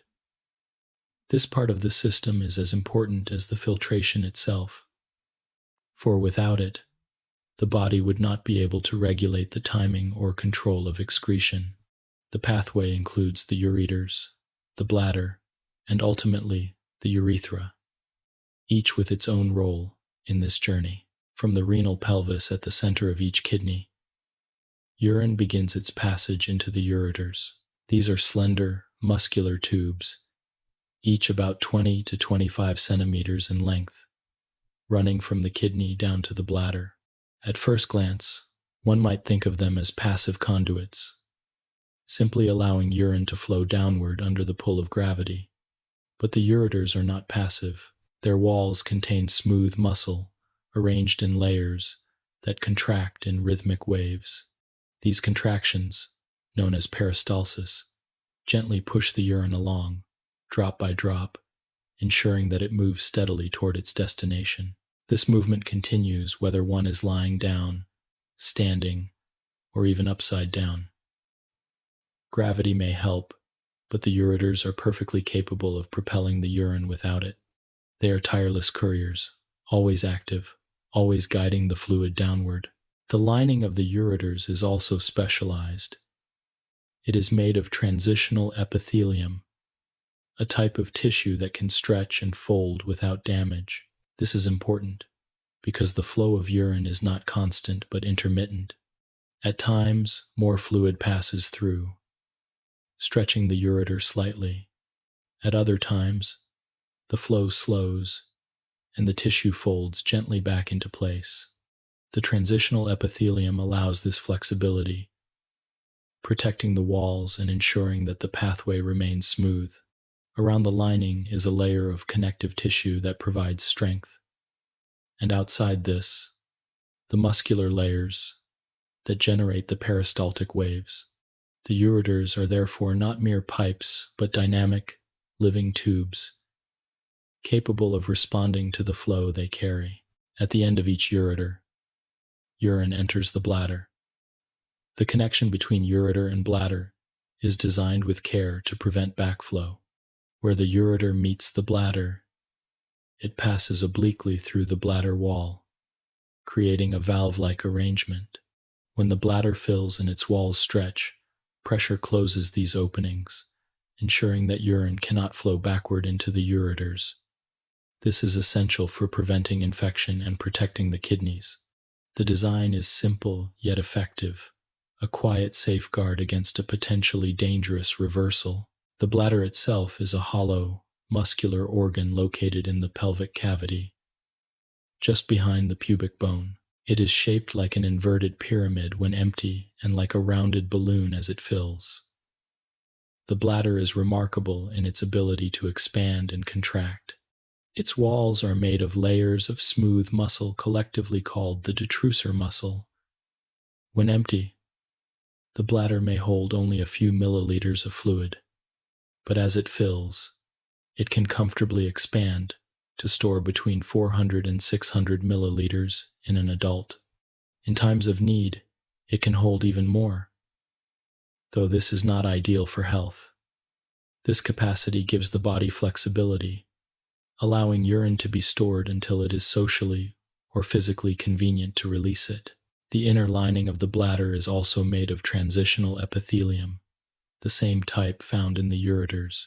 This lining folds into ridges when the bladder is empty and smooths out as the bladder fills, accommodating the change in volume without damage. Beneath the lining is a rich network of blood vessels and nerves, ensuring that the bladder is both nourished and closely monitored. As urine accumulates, stretch receptors in the bladder wall send signals to the spinal cord and brain, indicating the need to urinate. At first, these signals are gentle, a quiet suggestion that the bladder is filling. As volume increases, the signals grow stronger, creating a sensation of urgency. Yet the bladder does not act on its own. Control of urination, or micturition, is shared between involuntary reflexes and voluntary decisions, allowing the body to wait until the proper moment. At the base of the bladder lies a region called the trigone, a triangular area defined by the openings of the two ureters and the outlet to the urethra. The trigone is smoother than the rest of the bladder wall and remains relatively fixed in shape. This area is clinically important, as it is a common site for infections to settle, but in the natural function of the bladder, it serves as a stable gateway between storage and release. From this region, urine passes into the urethra, the final passageway out of the body. The control of urine release involves both internal and external sphincters. The internal sphincter, located at the junction of the bladder and urethra, is composed of smooth muscle and operates involuntarily. It remains contracted during storage, preventing leakage, and relaxes when urination is initiated. The external sphincter, farther along the urethra, is made of skeletal muscle and is under voluntary control. This gives humans the ability to consciously hold urine until the proper time. The coordination between these sphincters, the detrusor muscle, and the signals from the nervous system is delicate, ensuring that urination occurs smoothly and appropriately. When the time comes to urinate, the nervous system initiates the micturition reflex. Stretch receptors in the bladder wall send signals to the spinal cord, which in turn stimulates the detrusor muscle to contract and the internal sphincter to relax. At the same time, signals are sent to the brain, allowing the conscious release of the external sphincter. The process unfolds gently, with the bladder walls contracting, the sphincters opening, and urine flowing out through the urethra. Once the bladder is emptied, the detrusor muscle relaxes, the sphincters close, and the bladder returns to its resting state, ready to fill again. This entire pathway, from the renal pelvis, through the ureters, into the bladder, and out through the urethra, illustrates the body's remarkable ability to coordinate structure and function. Each part is adapted to its role, from the peristaltic waves of the ureters to the expandable walls of the bladder and the voluntary control of the sphincters. Together, they ensure that urine is not only formed but also stored and released in a controlled manner. This control is essential for health, for comfort, and for the body's ability to adapt to daily life. It is soothing to think of this system as a quiet rhythm, filling and emptying, holding and releasing, like the tide. The kidneys produce urine continuously, drop by drop, and the bladder gathers it patiently, like a reservoir filling with water. At the right moment, the reservoir is emptied, and the cycle begins again. The process is steady, unhurried, and reliable, a background rhythm that supports life without demanding our attention. We are free to live our days, to move and rest, to work and sleep, while this rhythm continues faithfully. As you reflect on the ureters and bladder, you may imagine them as silent couriers and keepers. The ureters deliver their cargo with diligence, never failing, never resting, while the bladder holds with patience, waiting for the right moment. Together, they ensure that the body's waste products are not only removed but removed with grace, in a manner that respects both the needs of the body and the rhythms of life. In the next part, we will follow the final stage of this journey, tracing the urethra and the gentle passage of urine out of the body, completing the cycle of excretion. 10. The urethra and excretion. The journey of urine, which began in the microscopic spaces of the nephron within the kidneys, eventually comes to its final stage in the urethra.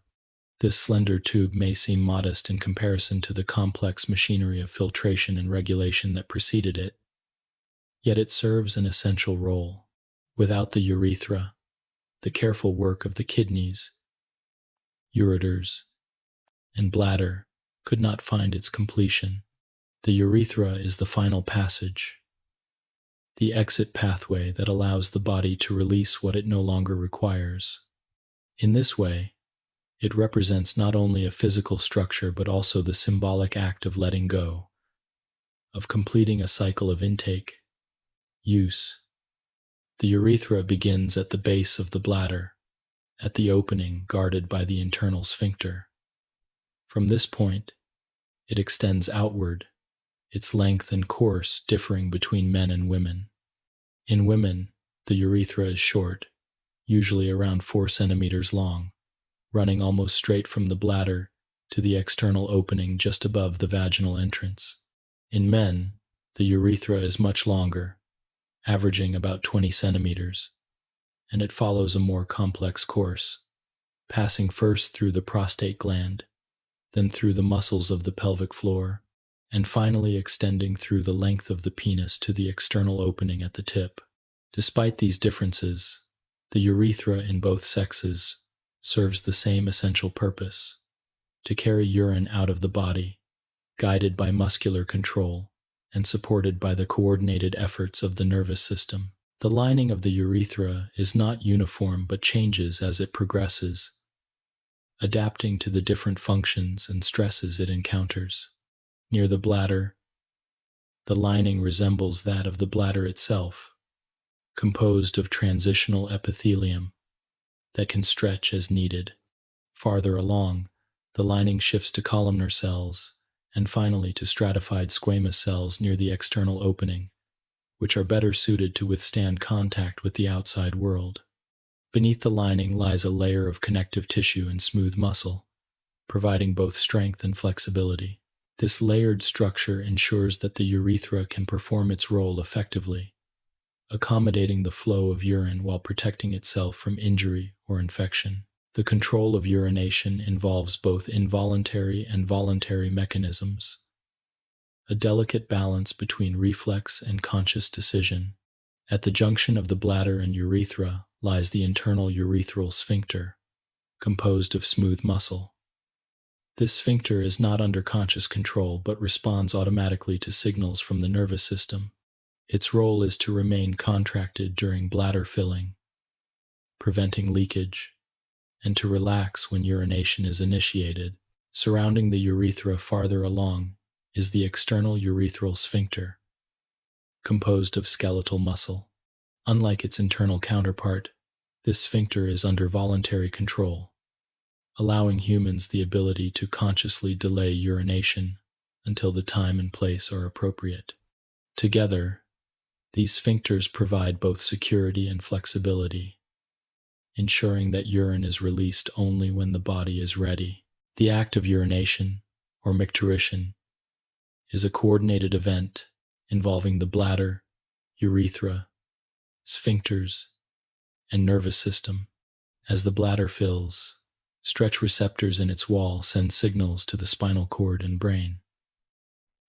At first, these signals are mild, creating only a faint awareness of fullness. As the volume increases, the signals grow stronger, creating a sensation of urgency. When the decision is made to urinate, the brain sends signals that relax the external sphincter and allow the internal sphincter to open. At the same time, the detrusor muscle of the bladder contracts, pushing urine downward into the urethra. The flow begins gently, increases as the bladder empties, and then subsides as the last of the fluid is released. When the bladder is empty, the sphincters close again, the detrusor muscle relaxes, and the cycle begins anew. In men, the urethra carries out an additional function beyond excretion, serving also as the passageway for semen during ejaculation. This dual role requires further coordination, ensuring that urine and semen do not flow simultaneously. During ejaculation, the internal sphincter remains tightly closed, preventing urine from mixing with semen and protecting the reproductive tract from contamination. This adaptation highlights how the urethra, though simple in structure, is integrated into both the excretory and reproductive systems. In women, the urethra has a single, dedicated function: the release of urine. Though shorter, it is just as vital, allowing the bladder to empty efficiently and completing the cycle of excretion. The external opening of the urethra, known as the urethral meatus, marks the final boundary between the inner world of the body and the outside environment. It is here that the journey ends, where the urine that began as filtered plasma finally leaves the body.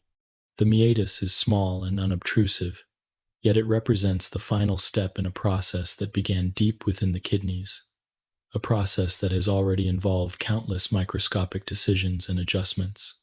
By the time urine reaches this point, it has been thoroughly shaped by the nephron, adjusted by hormonal signals, propelled by muscular contractions, stored by the bladder, and finally released through the coordinated relaxation of sphincters. It is worth pausing to reflect on the elegance of this system. Urination is something so common, so routine, that it is often taken for granted. Yet behind this simple act lies a remarkable network of organs and processes. The kidneys, ureters, bladder, and urethra work together seamlessly, each contributing its part to the whole. The nervous system weaves through this network, coordinating signals, controlling muscles, and ensuring that everything unfolds in order. The result is a process that is both efficient and adaptable, capable of responding to the body's needs, while also respecting the demands of daily life. One of the most striking features of the urethra and its role in excretion is the element of control. Unlike many other bodily functions that are entirely involuntary, urination can be consciously delayed or initiated. This control develops gradually in childhood as the nervous system matures, and once learned, it becomes an integral part of daily life. The ability to decide when and where to urinate gives humans a unique flexibility, allowing social order and personal comfort. Yet even this control is built upon an underlying reflex, a reminder that at its core, urination is as natural and automatic as breathing. When the cycle is complete, when the bladder is emptied and the urine released, the body experiences relief, a return to equilibrium. The kidneys continue their work, filtering more plasma, creating more urine, and the bladder begins to fill again. The urethra stands ready, its sphincters closed, its passage quiet, awaiting the next moment of release. This rhythm continues throughout life, a background pattern of filling and emptying, holding and letting go. It is a rhythm that mirrors the larger cycles of nature, of tides rising and falling, of rain gathering and flowing away, of rivers running to the sea. As you reflect on the urethra and its role, you may imagine it as a final gate, a gentle threshold through which the body releases what it no longer needs. Its presence is modest, but its importance is great. Without it, the careful work of the kidneys and bladder could not find expression. With it, the cycle of excretion is completed, balance is preserved, and life continues unhindered. The urethra is the quiet finisher of a long journey, the last link in a chain of processes that sustain the body's harmony. And so, with the urethra, we come to the end of the urinary pathway, the story of how blood becomes urine, and how urine finds its way outward. In the next part, we will expand our view to see how the skin, another organ not always thought of as excretory, also contributes to this ongoing work of cleansing and balance, releasing its own subtle wastes through the act of perspiration. 11. The skin as a secondary organ. When most people think of the excretory system, their thoughts go first to the kidneys, the bladder, and the urethra. These organs are indeed central, for they handle the majority of the body's waste in the form of urine. Yet the body is wise and has more than one way to maintain balance. Among its quiet helpers is the skin, the largest organ of all, covering every surface, wrapping the body in a protective layer, and interacting constantly with the world outside. The skin does far more than shield us from injury or regulate temperature. It is also an excretory organ, one that releases water, salts, and small amounts of waste through the gentle act of sweating. Though its role in excretion is secondary to the kidneys, it is nonetheless essential, a subtle partner in the body's constant effort to cleanse and balance. The skin is vast, stretching across an area of about 2 square meters in an adult. It weighs several kilograms, making it heavier than most of the internal organs, and it is alive with blood vessels, nerves, and glands. Among these glands are the sweat glands, tiny coiled tubes that open onto the surface through pores. There are millions of them scattered across the body, though they are most concentrated on the palms, soles, and forehead. Each gland is small, almost invisible, yet together they form a vast network capable of releasing significant amounts of fluid. Sweat glands are of two main types, eccrine glands and apocrine glands. The eccrine glands are the most numerous and are responsible for most of the body's sweat. They open directly onto the surface of the skin and produce a clear, watery fluid. Apocrine glands, found mainly in the armpits and groin, are larger and open into hair follicles, releasing a thicker fluid that can develop odor when broken down by bacteria.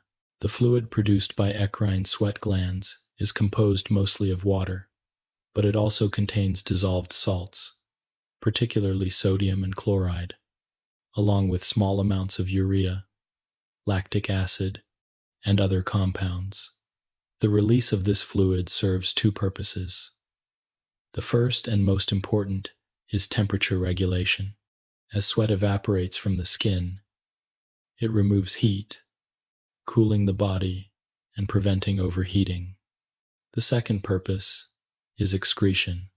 Though the quantities of waste released in sweat are small compared to urine, they are not insignificant. Salts, for example, are continually lost through perspiration, and this contributes to the body's regulation of electrolyte balance. Urea and lactic acid, though present in small amounts, are also carried away, easing the load on the kidneys. The act of sweating is guided by the nervous system, particularly the sympathetic branch, which responds to both heat and emotional states. When the body warms, either from external temperature or from internal activity, such as exercise, nerves stimulate the sweat glands to release fluid.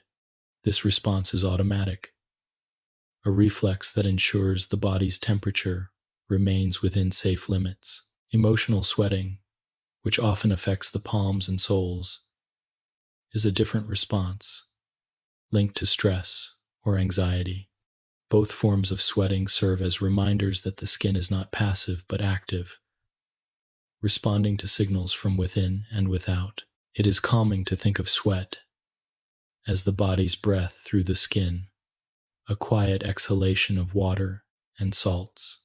Each droplet that forms on the surface is the product of countless tiny glands working in harmony, their ducts opening invisibly, their secretions spreading across the skin.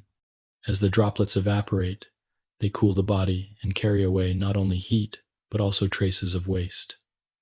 In this way, sweating is both protective and cleansing. It is a reminder that excretion is not confined to the hidden depths of the kidneys, but is woven into the very surface of our being. The importance of the skin's excretory role becomes clear in extreme situations. On a hot day, when sweating is intense, the body may lose significant amounts of water and salt. This is why prolonged sweating can lead to dehydration and salt imbalance if fluids are not replaced. The skin, in its effort to cool the body, also alters the chemistry of the blood, requiring the kidneys and hormones to adjust in response. The systems are interconnected. As the skin releases water, the kidneys conserve it, guided by hormones such as ADH. Balance is preserved through cooperation, each organ playing its part. The release of salts through sweat is another example of this cooperation. When too much sodium is lost, the body senses the change and responds by conserving sodium elsewhere. Aldosterone, released by the adrenal glands, encourages the kidneys to reabsorb more sodium, counteracting the loss from the skin. The result is a balance maintained through the shared efforts of multiple organs. The skin's contribution may be subtle, but it is part of this larger web of regulation. Sweat also contains trace amounts of metabolic byproducts, such as urea. Though the quantity is small, the presence of urea in sweat shows that the skin shares in the task of removing nitrogenous waste. In certain medical conditions where the kidneys are impaired, the skin's excretory role becomes more noticeable. Patients may excrete more urea through sweat, and a faint crystalline residue may even form on the skin. This demonstrates that the skin can serve as a backup pathway, stepping in to share the burden when needed. The apocrine glands, though less important for excretion, also participate in this system. Their secretions are thicker and contain more organic compounds, which bacteria on the skin can break down into substances that produce odor. Though odor itself is not an excretory function, the release of organic material through these glands represents another way the body shares its internal chemistry with the outside world. These glands also respond to stress and hormonal changes, linking the excretory role of the skin with the rhythms of life and emotion. From a broader perspective, the skin's role in excretion is not only biological, but also symbolic. To sweat is to release, to let go, to exchange inner substances with the outer world. It is an act that ties the body to its environment, reminding us that we are not sealed off but porous, engaged in constant exchange. Just as we breathe air in and out, so too do we release water and salts through the skin, maintaining harmony with the world around us. In reflecting on the skin as an excretory organ, it is helpful to imagine the body as a landscape with many streams. The kidneys are the great rivers, carrying away the bulk of waste, while the skin is a gentle brook, smaller but still flowing, contributing its share to the overall cleansing. Both streams are necessary, and together they keep the landscape fresh. The skin, in its vastness, reminds us that excretion is not confined to hidden organs but is part of our very surface, visible in the sheen of sweat on the brow or the dampness of the palms.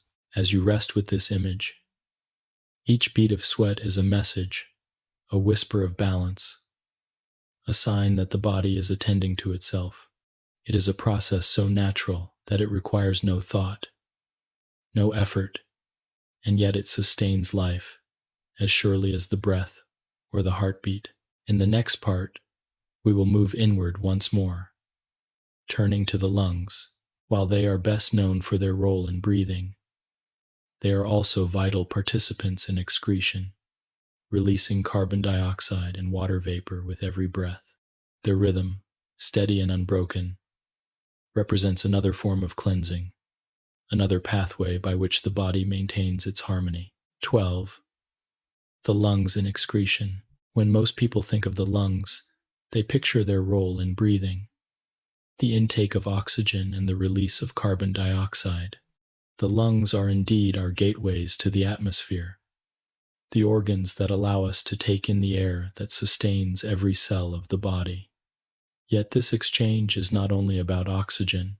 The lungs are also powerful excretory organs, removing wastes produced by cellular metabolism and releasing them into the environment with every breath. In this way, they share in the constant cleansing of the body, working alongside the kidneys, skin, and liver to maintain balance. Their rhythm is steady, ceaseless, and unbroken, a cycle of intake and release that continues from birth until the final breath. To reflect on the lungs as excretory organs is to understand them in a wider context, not only as breath givers but also as waste removers, as custodians of internal balance.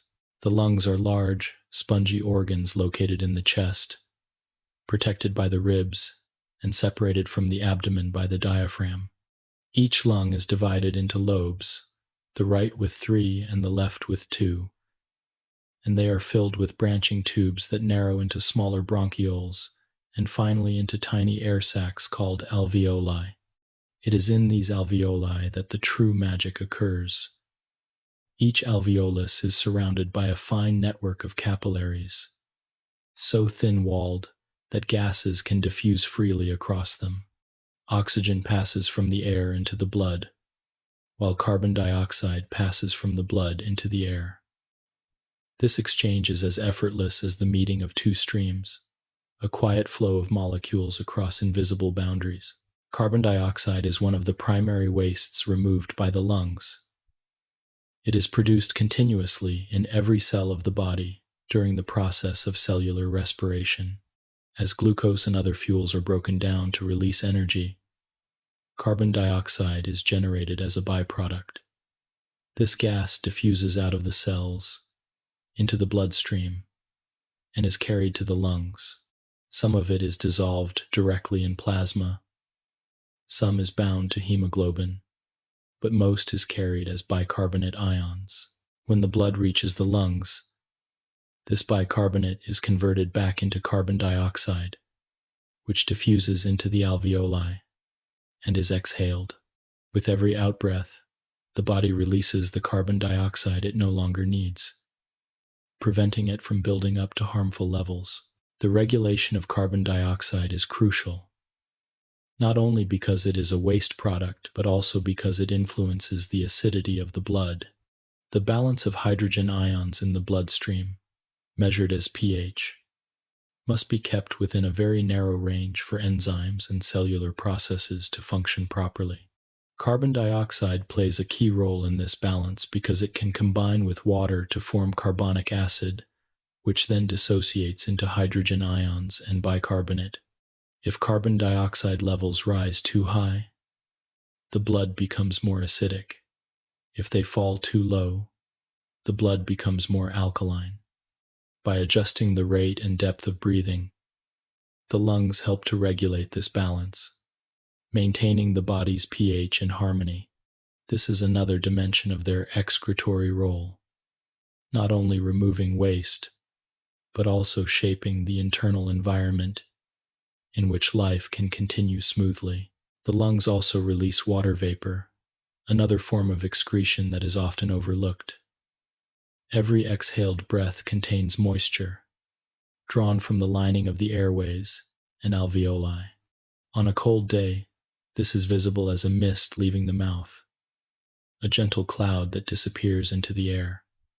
Though we may not think of this as waste, it is part of the body's constant adjustment of water balance.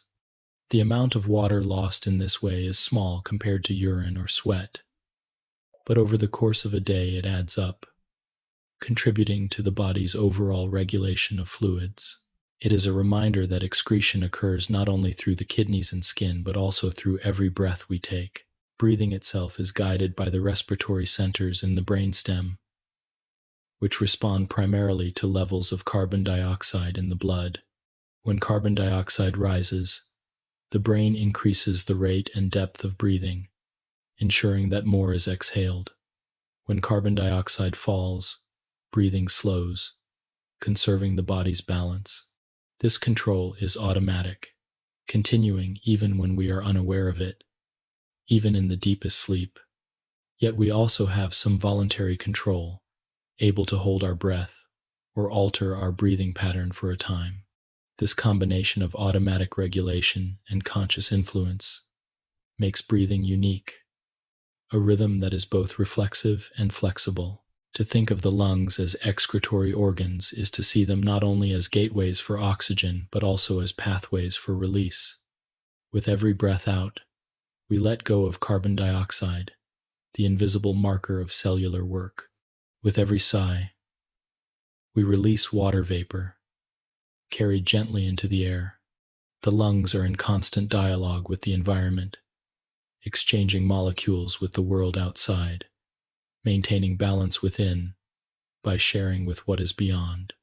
This dialogue is quiet, steady, and eternal. There is a soothing quality in noticing the rhythm of breathing and reflecting on its excretory nature. Each inhale is a gift, bringing oxygen that nourishes every cell. Each exhale is a cleansing, releasing what is no longer needed. Together, they form a cycle of renewal, a reminder that life is not only about holding on, but also about letting go. The lungs teach us this lesson with every breath, silently and faithfully. Whether we are awake or asleep, active or at rest, in moments of exertion, the excretory role of the lungs becomes more apparent. When muscles work harder, they burn more fuel, producing more carbon dioxide. The lungs respond immediately, increasing their pace, exhaling more forcefully, releasing the excess. The rapid breathing of exercise is not only about bringing in oxygen but also about expelling waste. Later, as the body returns to rest, breathing slows again, the balance restored. This responsiveness shows the adaptability of the lungs, their ability to match the body's needs in every moment. Even in stillness, the lungs are never idle. They continue their work through every hour, every day, from the first cry of birth to the last gentle breath of life. They are ceaseless excretory organs, their rhythm unbroken, their contribution essential. Without them, carbon dioxide would accumulate rapidly, disturbing the body's chemistry and threatening survival.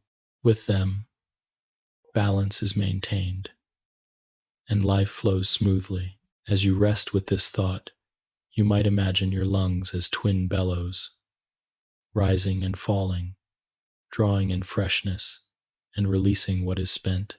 Each alveolus is a tiny chamber of exchange, each breath a moment of renewal. The waste that leaves with every exhalation is not dramatic or alarming. It is quiet, natural, and necessary. It is simply the body's way of keeping itself in harmony. In the next part, we will shift our focus to another silent partner in excretion, the liver. Though often thought of only as a digestive organ, the liver is also a great detoxifier, processing wastes and toxins, transforming them into forms the kidneys and intestines can release. It is a reminder that excretion is not the work of one organ alone, but the cooperation of many, each adding its own voice to the quiet song of balance. 13. The liver's role. Among all the organs of the human body, the liver is one of the most remarkable. It is large, heavy, and richly supplied with blood, sitting quietly under the right side of the rib cage, just below the diaphragm. Though it is often thought of in relation to digestion, producing bile that helps break down fats, it is also a powerful organ of excretion. Its role in cleansing the blood, detoxifying harmful substances, and transforming wastes into forms that can be safely removed makes it an essential partner in the excretory system. While the kidneys filter and the lungs exhale, the liver works more like a chemical factory, processing raw materials, altering them, and preparing them for removal. Without it, the blood would quickly accumulate dangerous substances, and the delicate balance of life would be disturbed. The liver is vast in both structure and function. Weighing about 1.5 kilograms in the adult human, it is the largest internal organ. It receives blood from two sources: the hepatic artery, carrying oxygenated blood, and the portal vein, carrying nutrient-rich but waste-laden blood from the digestive tract. This dual supply allows the liver to act as a checkpoint, inspecting the nutrients absorbed from food, while also dealing with the waste products that accompany them.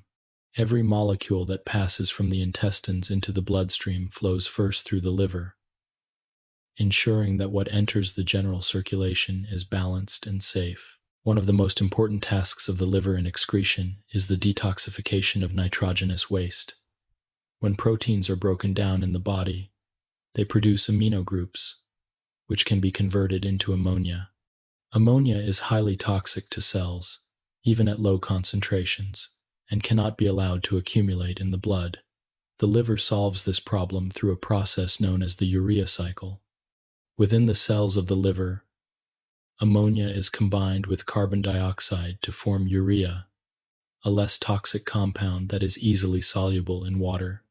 This urea is then released into the bloodstream, carried to the kidneys, and excreted in urine. In this way, the liver acts as a converter, transforming a dangerous substance into one that the kidneys can handle without harm.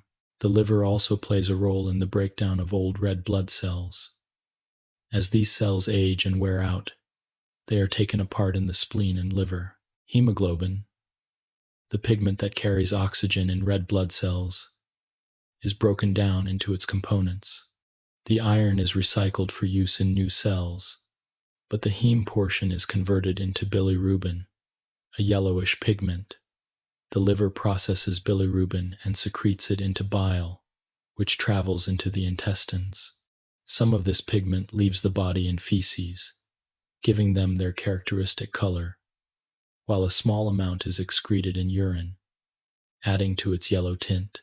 Through this process, the liver participates in the excretion of waste pigments, preventing them from accumulating in the blood. In addition to handling ammonia and bilirubin, the liver detoxifies a wide variety of other substances, drugs, alcohol, and toxins absorbed from food all pass through the liver, where specialized enzymes alter their chemical structure. Some are broken down into harmless components, while others are transformed into compounds that can be excreted in urine or bile. This detoxification is continuous, as the body is always encountering new substances from the environment. The liver does not discriminate. It works tirelessly to protect the blood from whatever might disturb its balance. This function makes it one of the most important defensive organs, standing as a barrier between the outside world and the inner environment. The liver also contributes to excretion through the production of bile. Bile is a greenish-yellow fluid that contains bile salts, cholesterol, and waste products such as bilirubin.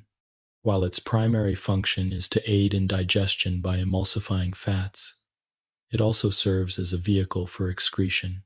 Certain substances that cannot be easily released in urine are secreted into bile and leave the body in feces. This includes some heavy metals, excess cholesterol, and fat-soluble toxins. In this way, the liver provides an alternate pathway of elimination, complementing the kidneys and ensuring that waste has more than one route out of the body. The structure of the liver reflects its functions. It is made up of thousands of tiny hexagonal units called lobules, each one containing a central vein, surrounded by plates of liver cells, or hepatocytes. Blood flows through sinusoids, small channels between the plates, allowing close contact between the blood and the hepatocytes. In these cells, chemical reactions occur. Toxins are modified, nutrients are stored or released, and wastes are processed. The processed blood then drains into the central vein and eventually into the hepatic vein, which carries it away from the liver and back toward the heart. This architecture allows the liver to act as a filter and processor at the same time, ensuring that every drop of blood passing through it is altered in some way. The liver's role in excretion is not limited to removing waste. It also supports other excretory organs. By converting ammonia into urea, it reduces the burden on the kidneys, giving them a manageable substance to filter. By excreting bile pigments, it prevents toxic buildup and shares in the cleansing of the blood. By altering drugs and chemicals, it ensures that the kidneys and intestines can remove them more effectively. In this way, the liver is both a worker in its own right and a supporter of its partners. It is not only an excretory organ but also an integrator, linking digestion, circulation, and excretion into one harmonious whole. Reflecting on the liver, one can imagine it as a great workshop, always lit, never silent, with countless workers attending to endless tasks. Some workers are dismantling old structures, others are neutralizing poisons, still others are packaging wastes for shipment out of the body. The work is constant and unseen, but its effects are everywhere. Without the liver's labor, the blood would quickly become toxic, and life would falter. With its labor, balance is preserved, and the body continues in harmony. The excretory role of the liver also connects us to the rhythms of life. The breakdown of old red blood cells, the processing of nutrients from meals, the detoxification of substances encountered in the environment, all are part of a cycle of renewal. Cells are born, they live and work, they grow old, and they are replaced. The liver ensures that nothing from this cycle overwhelms the body, that waste is always carried away, and that renewal can continue without interruption. As you reflect on this organ, it may bring a sense of quiet gratitude to realize how much it carries on your behalf. Day and night, without pause, the liver processes and protects, transforming what might harm into what can be released. It is both a filter and a guardian, both a worker and a partner. In its vastness and constancy, it exemplifies the body's wisdom, its ability to preserve balance through cooperation and care. In the next part, we will turn our attention to the regulation of minerals and salts in the body. Just as water must be balanced, so too must electrolytes like sodium, potassium, and calcium. These substances are vital for nerve impulses, muscle contractions, and countless cellular functions. The excretory system plays a central role in keeping them within the proper range, ensuring that the electrical currents of life flow smoothly. 14. Electrolyte and mineral balance. Within the body, there are hidden currents that flow more subtly than blood but are no less vital for life.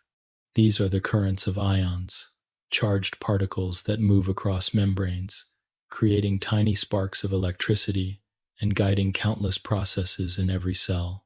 Sodium, potassium, calcium, chloride, and other electrolytes may seem like simple substances, but they are the foundation of communication in the nervous system, the contraction of muscles, and the rhythm of the heart.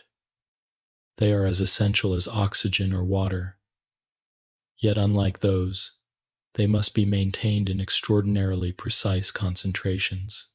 A slight excess or deficiency can disturb the body's balance, leading to confusion in the brain, weakness in the muscles, or irregularity in the heart's beating. The excretory system, particularly the kidneys, shoulders much of the responsibility for regulating these minerals, quietly adjusting their levels in the blood moment by moment. Sodium is perhaps the most prominent of these electrolytes, for it governs the movement of water in the body and contributes heavily to blood pressure. The concentration of sodium in the bloodstream influences how much water the body retains or releases, since water tends to follow sodium. If sodium levels rise, the body conserves more water, increasing blood volume and pressure. If sodium levels fall, water is released, lowering both volume and pressure. The kidneys regulate this balance with care, excreting excess sodium in urine when levels are high, and reabsorbing it when levels are low. Hormones guide this process, particularly aldosterone, which encourages the kidneys to conserve sodium when the body is in need. The result is a finely tuned system in which sodium serves as both a mineral and a regulator, linking salt balance to water balance and blood pressure in a seamless web.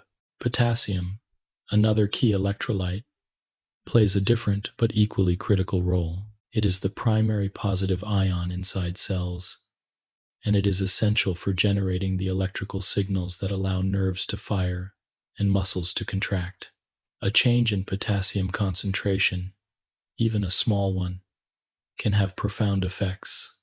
Too little potassium, and the muscles may grow weak. The heartbeat may become irregular, and the nervous system may falter.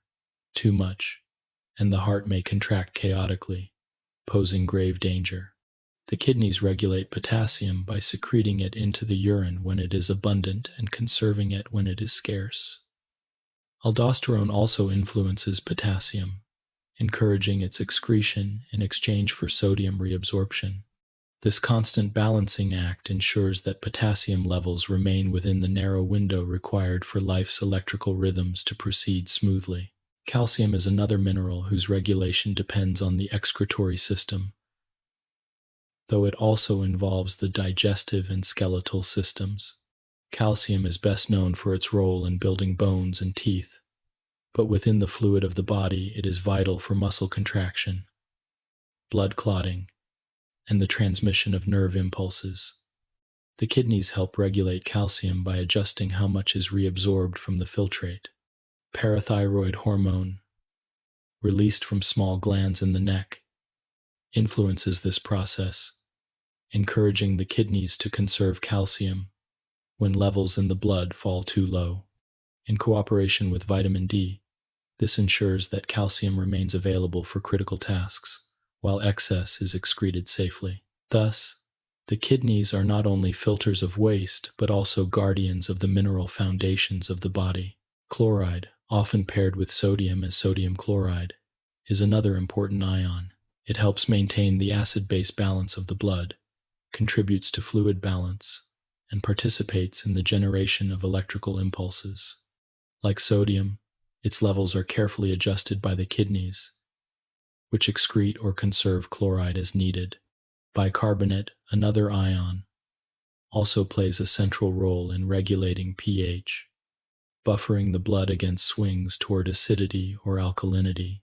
The kidneys manage bicarbonate with great precision, reabsorbing it when needed and secreting hydrogen ions to restore balance. In this way, the excretory system helps maintain the chemical environment in which all cellular processes occur.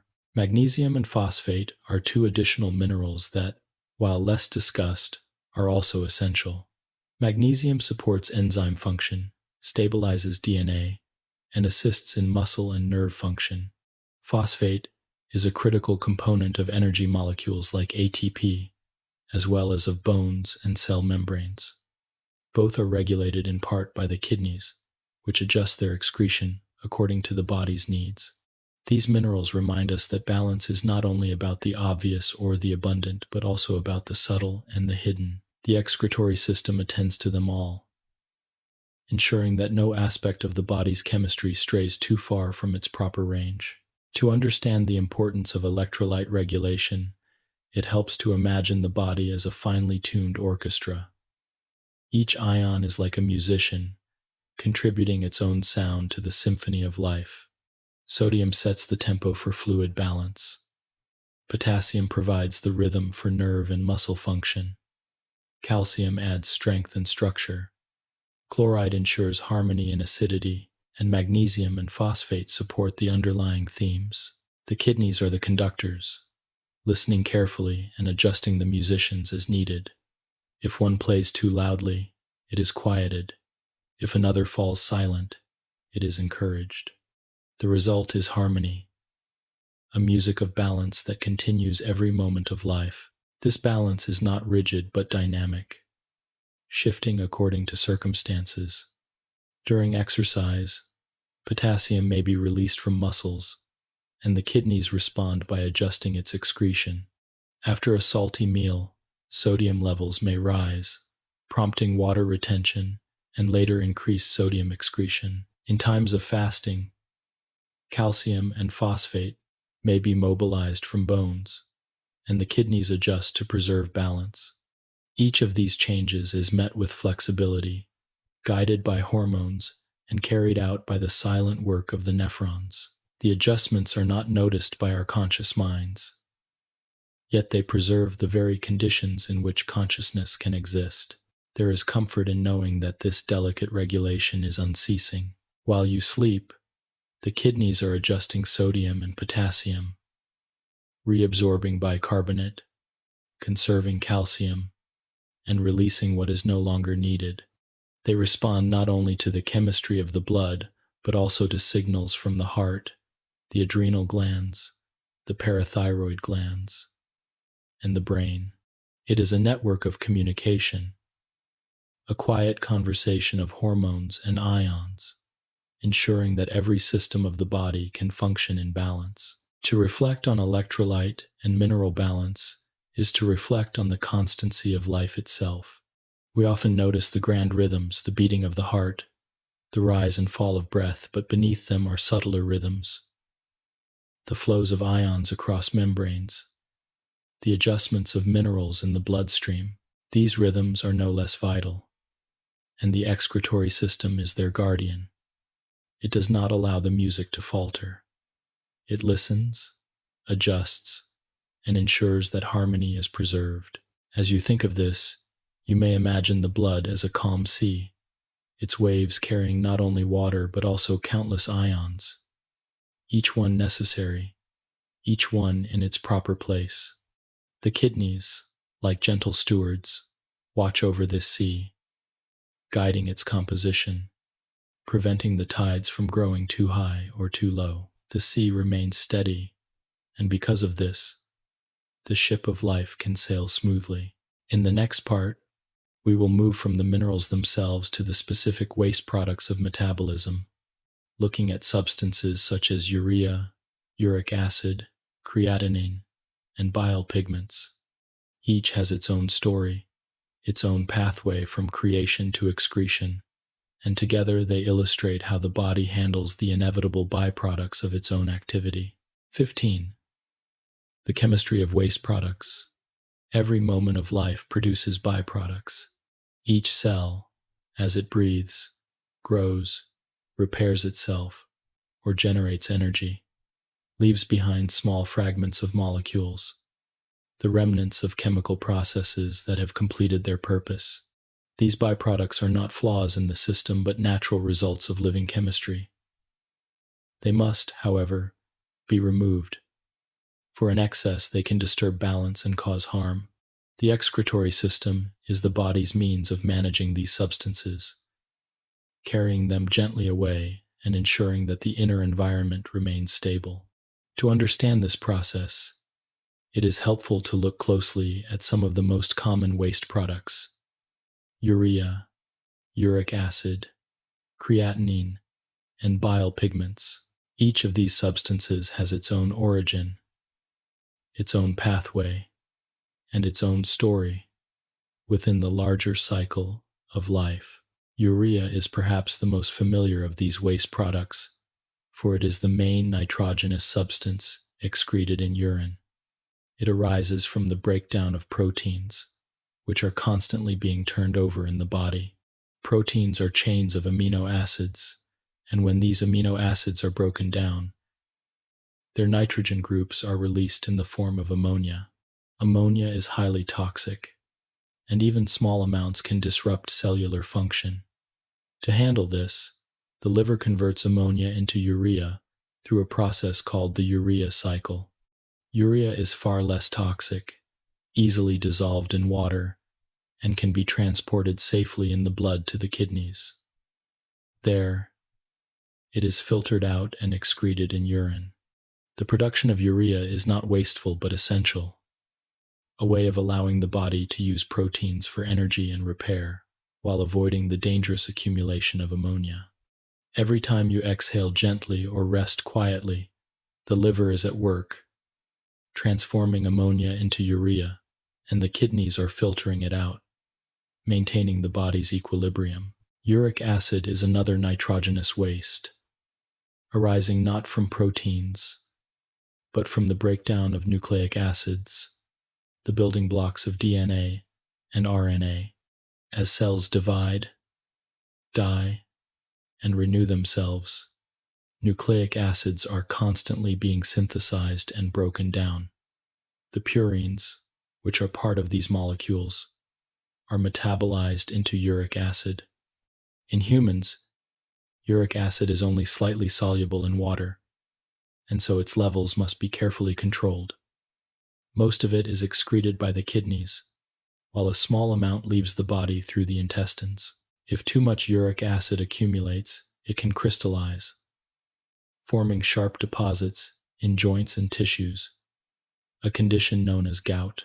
Yet in normal balance, uric acid is simply another byproduct, carried away quietly by the excretory system, a reminder of the constant renewal of cells and the chemistry of life.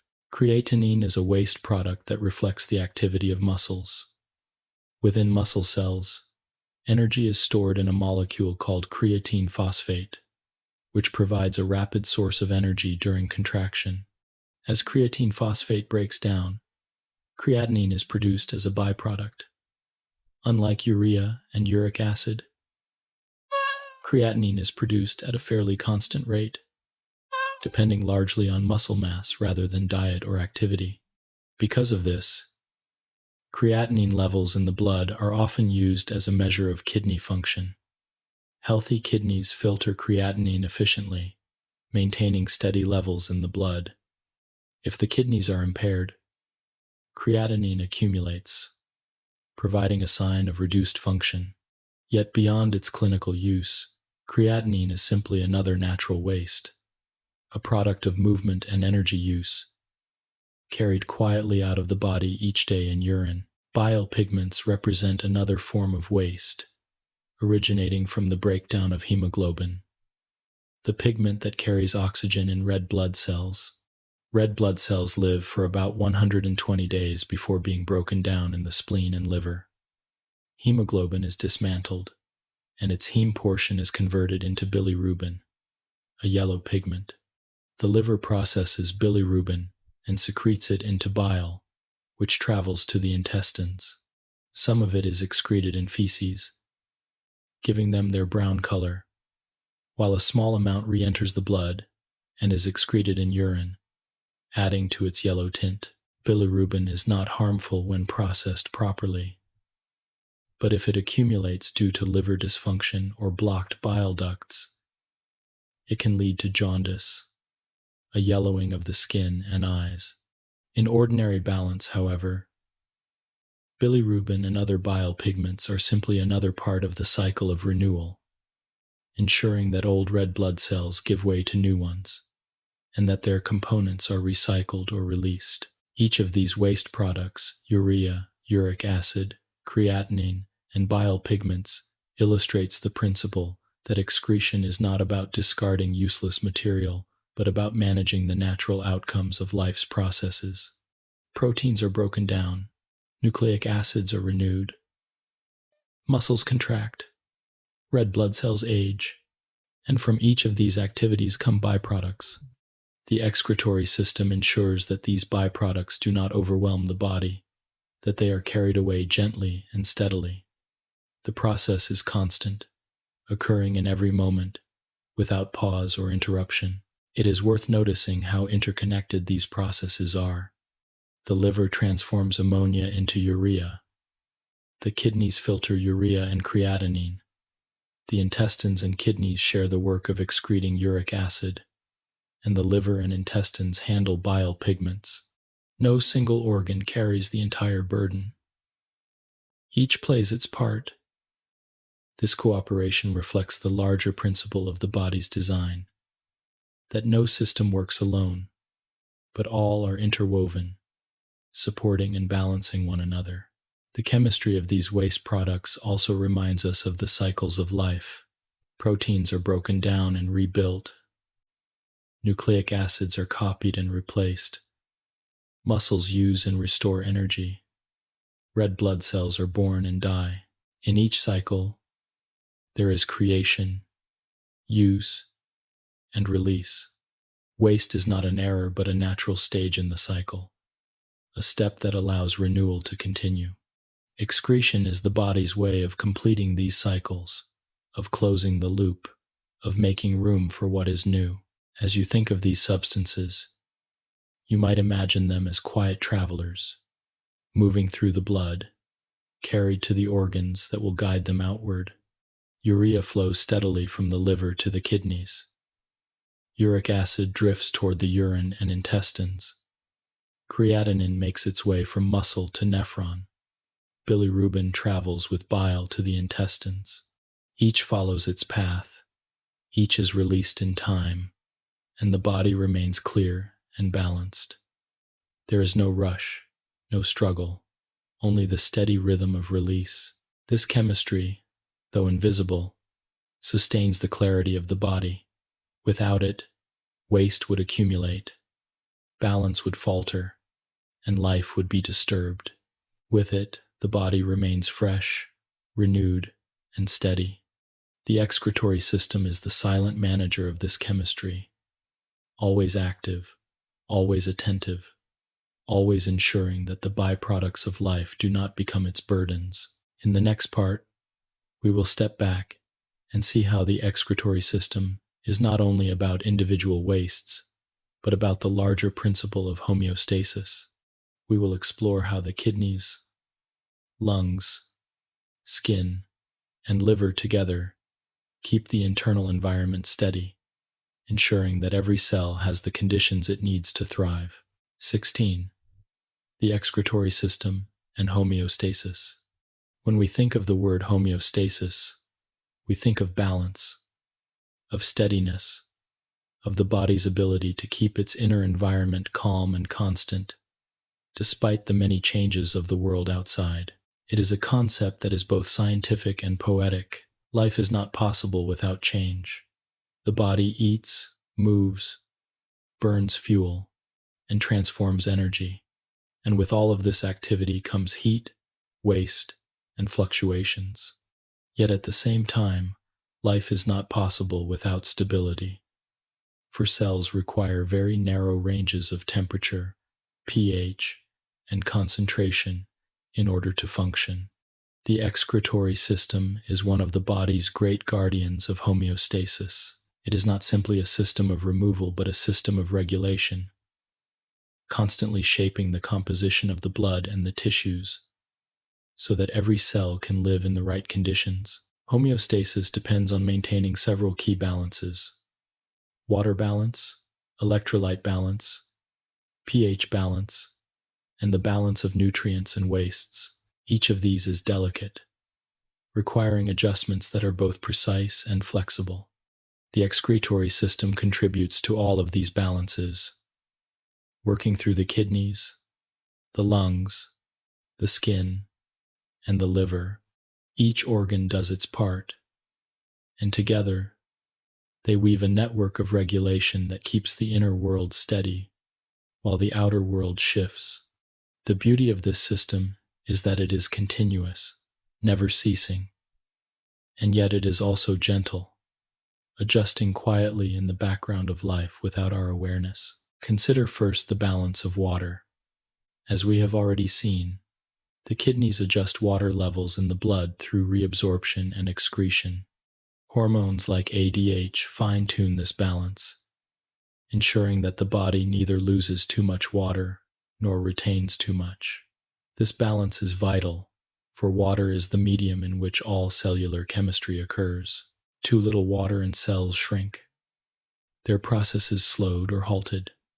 Too much water, and they swell, disrupting their delicate machinery. The kidneys maintain this balance by producing urine of varying concentration, always seeking the middle ground. The lungs, too, play a role by exhaling water vapor, and the skin contributes by releasing sweat. Even the liver influences water balance indirectly by managing nutrients and wastes that affect osmotic pressures. Together, these organs prevent dehydration and overhydration, preserving the liquid environment in which life unfolds.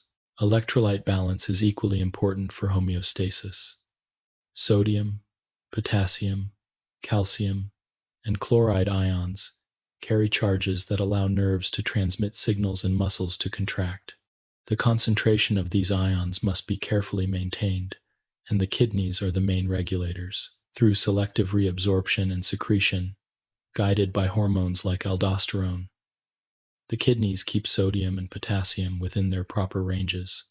Calcium is regulated with the help of parathyroid hormone and vitamin D, while chloride follows sodium to maintain osmotic and electrical neutrality. This regulation ensures that the nervous system can fire without error, that the heart can beat with steady rhythm, and that muscles can contract with strength and precision. The excretory system, by adjusting ion levels, keeps the electrical currents of life steady, like a quiet technician, ensuring that every circuit is functioning smoothly. The balance of pH is another dimension of homeostasis in which the excretory system plays a central role. The chemical reactions of life produce acids, and without regulation, the blood would become too acidic to support cellular function. The lungs help by exhaling carbon dioxide, which can form carbonic acid in the blood. By adjusting the rate of breathing, the lungs influence the amount of carbon dioxide released, helping to regulate acidity. The kidneys complement this by reabsorbing bicarbonate ions and secreting hydrogen ions into the urine. This dual regulation ensures that the blood's pH remains within the narrow range necessary for life, usually around 7.4. The balance is subtle but vital, for even a small deviation can affect enzymes and cellular activity. The excretory system, through lungs and kidneys, provides the constant corrections that keep this balance steady. Beyond water, electrolytes, and pH, homeostasis also depends on the balance of nutrients and wastes. The liver plays a crucial role here, processing nutrients absorbed from the digestive tract and converting them into forms that can be stored or released as needed. At the same time, it detoxifies harmful substances and transforms wastes into forms the kidneys or intestines can remove. The kidneys filter wastes like urea and creatinine, while the lungs exhale carbon dioxide and the skin releases salts. Together, these organs ensure that nutrients are available in the right amounts, that wastes do not accumulate, and that the internal environment remains fresh. It is a cycle of intake, use, and release, balanced at every stage by the excretory system. Homeostasis is not a static condition but a dynamic one. The body is constantly in flux, and the excretory system constantly adjusts. During exercise, for example, the body produces more carbon dioxide and lactic acid, and the lungs and kidneys respond by increasing excretion to restore balance. On a hot day, the skin releases more sweat, and the kidneys conserve water to compensate. After a meal rich in protein, the liver produces more urea, and the kidneys increase its excretion. In fasting, the liver alters its processing of nutrients, and the kidneys adjust the balance of electrolytes. In every situation, the excretory system is flexible, responding to the moment's demands. This flexibility is the essence of homeostasis, a balance that is not rigid but alive, capable of adapting while still maintaining stability. It is remarkable to think that all of this occurs without conscious effort. You do not need to direct your kidneys to excrete more potassium, or your lungs to breathe faster when carbon dioxide rises, or your skin to release sweat when you are warm. These processes happen automatically, guided by sensors, nerves, and hormones that constantly monitor the body's state. It is as though there is an unseen caretaker, always present, always attentive, ensuring that balance is preserved. This caretaker is not a single organ, but the combined activity of the excretory system, a network of organs working together in harmony. The importance of homeostasis becomes especially clear when it is disturbed. When the excretory system falters, wastes accumulate, electrolytes drift out of balance, and pH becomes unstable. The body feels the effects quickly, for cells cannot function outside their narrow ranges. Yet in health, the excretory system prevents such disturbances, smoothing out fluctuations, keeping the inner world calm even as the outer world shifts. This calm is what allows life to continue, what allows the heart to beat steadily, the brain to think clearly, the muscles to move with strength. Homeostasis is the background upon which all of life's activities are painted, and the excretory system is one of its greatest artists. As you reflect on this, you might imagine the body as a pond, its waters clear and still, its creatures thriving in the balance of oxygen, minerals, and nutrients. Around the pond are caretakers, ensuring that leaves do not accumulate, that fresh water flows in, that waste is carried away. The excretory system is like these caretakers, unseen yet constant, preserving the clarity of the pond so that life within it may flourish. Without such care, the pond would stagnate, its balance lost. With it, the pond remains vibrant, its waters ever fresh. And so, The excretory system's role in homeostasis is not simply about waste removal but about the preservation of life's conditions.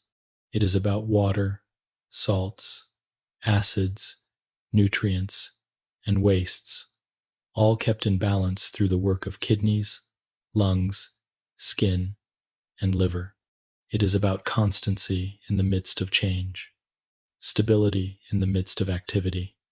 It is one of the quiet miracles of biology, a rhythm of regulation that continues every moment of life.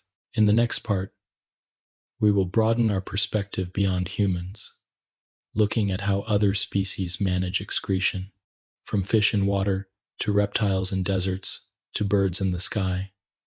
Every form of life has evolved its own way of maintaining balance, each one adapted to its environment.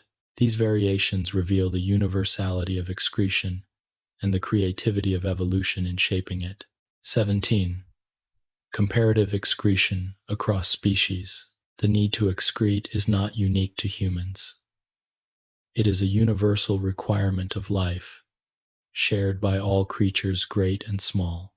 From the simplest microscopic organisms to the most complex mammals, all living beings face the same challenge: how to rid themselves of the byproducts of metabolism without losing too much of what is valuable.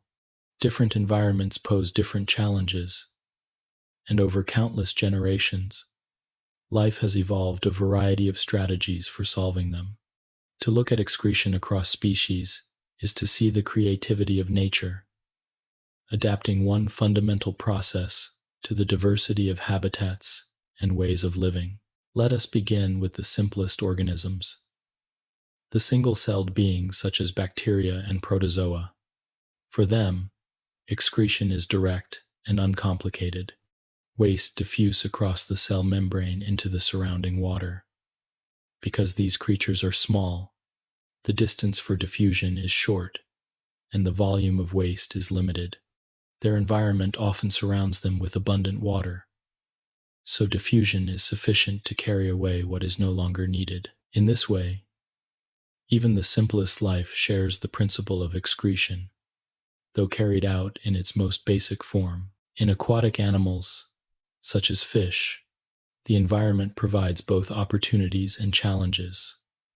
Water is plentiful, and wastes can be released directly into it, carried away by currents.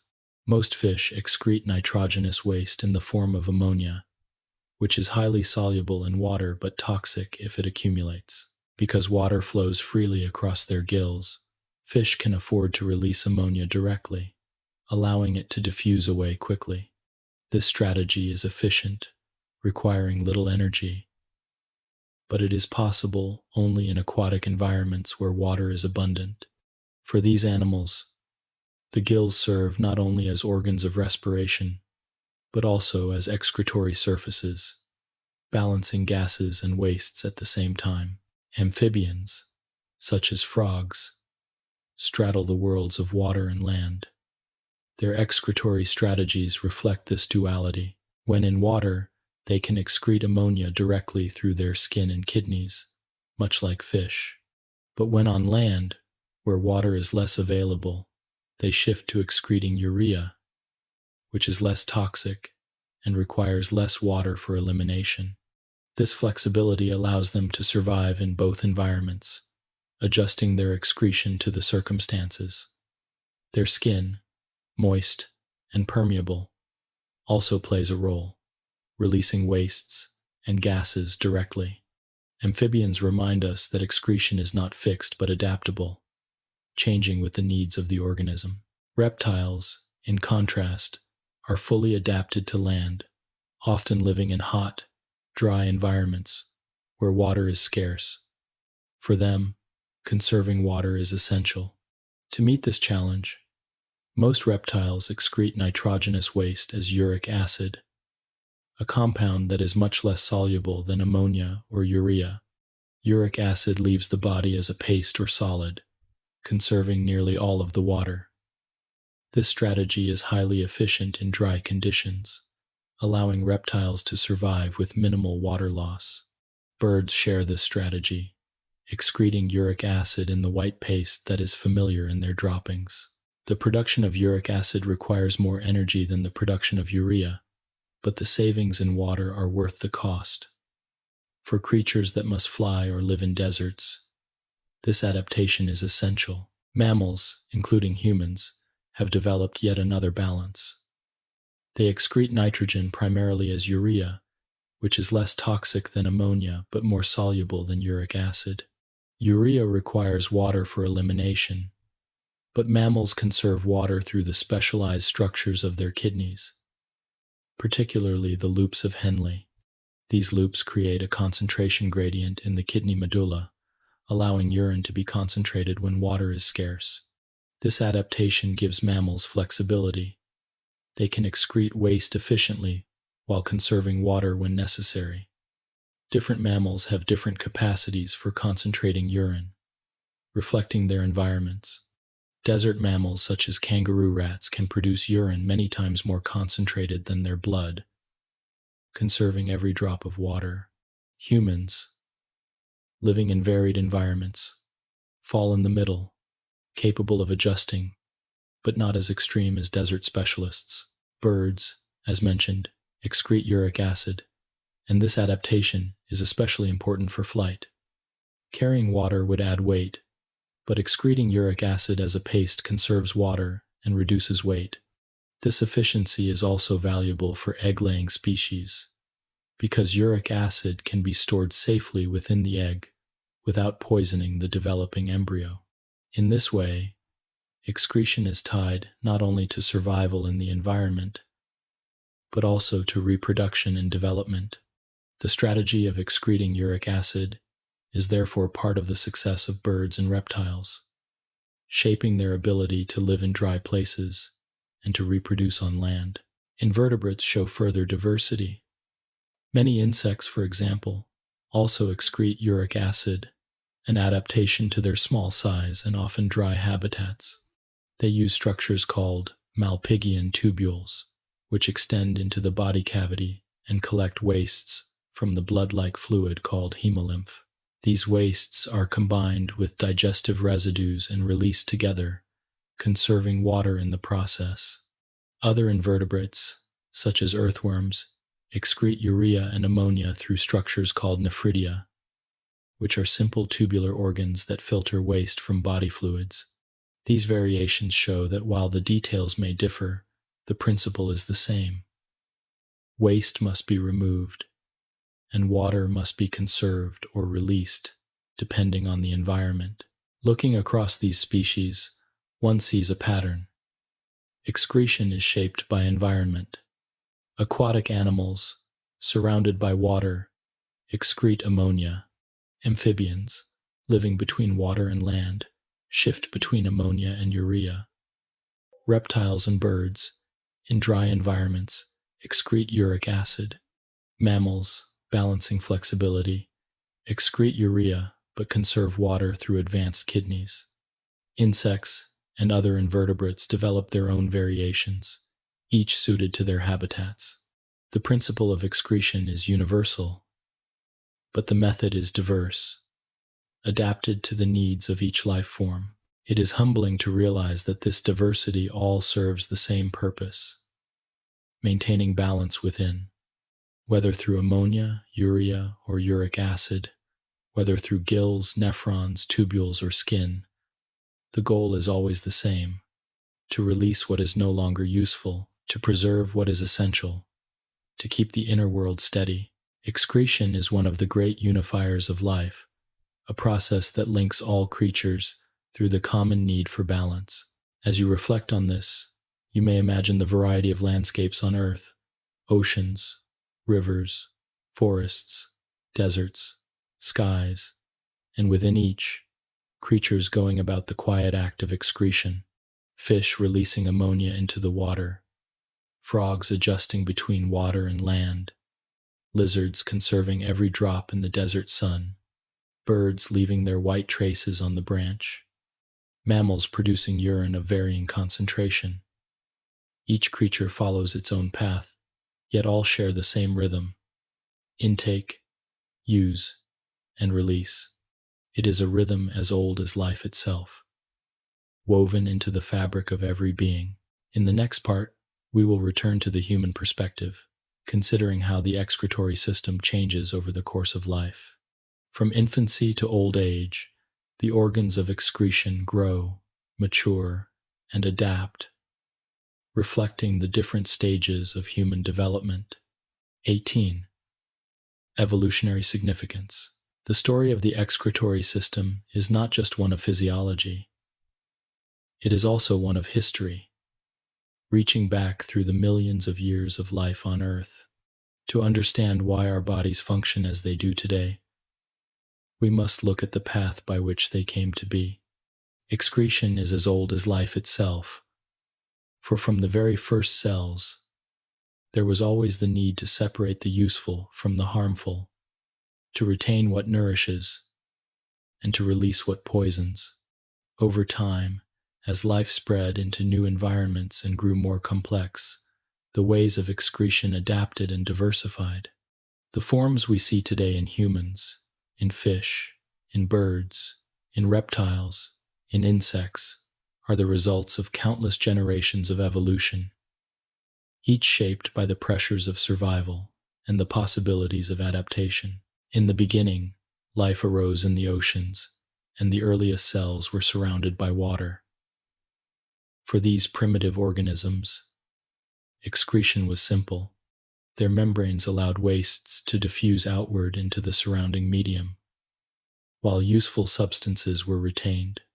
Ammonia, the chief nitrogenous waste of metabolism, could be released directly into the water, where it quickly dispersed. The ocean was vast, and its currents carried away what the cells no longer needed. This simplicity worked because the environment was abundant in water and capable of diluting wastes. For single-celled organisms, diffusion was enough, and no complex organs were required. As multicellular organisms emerged, excretion became more complicated.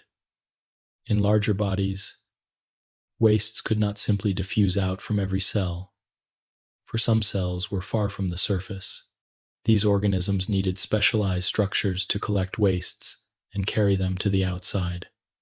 Simple tubular organs appeared, precursors of kidneys and nephridia, designed to filter body fluids and release wastes.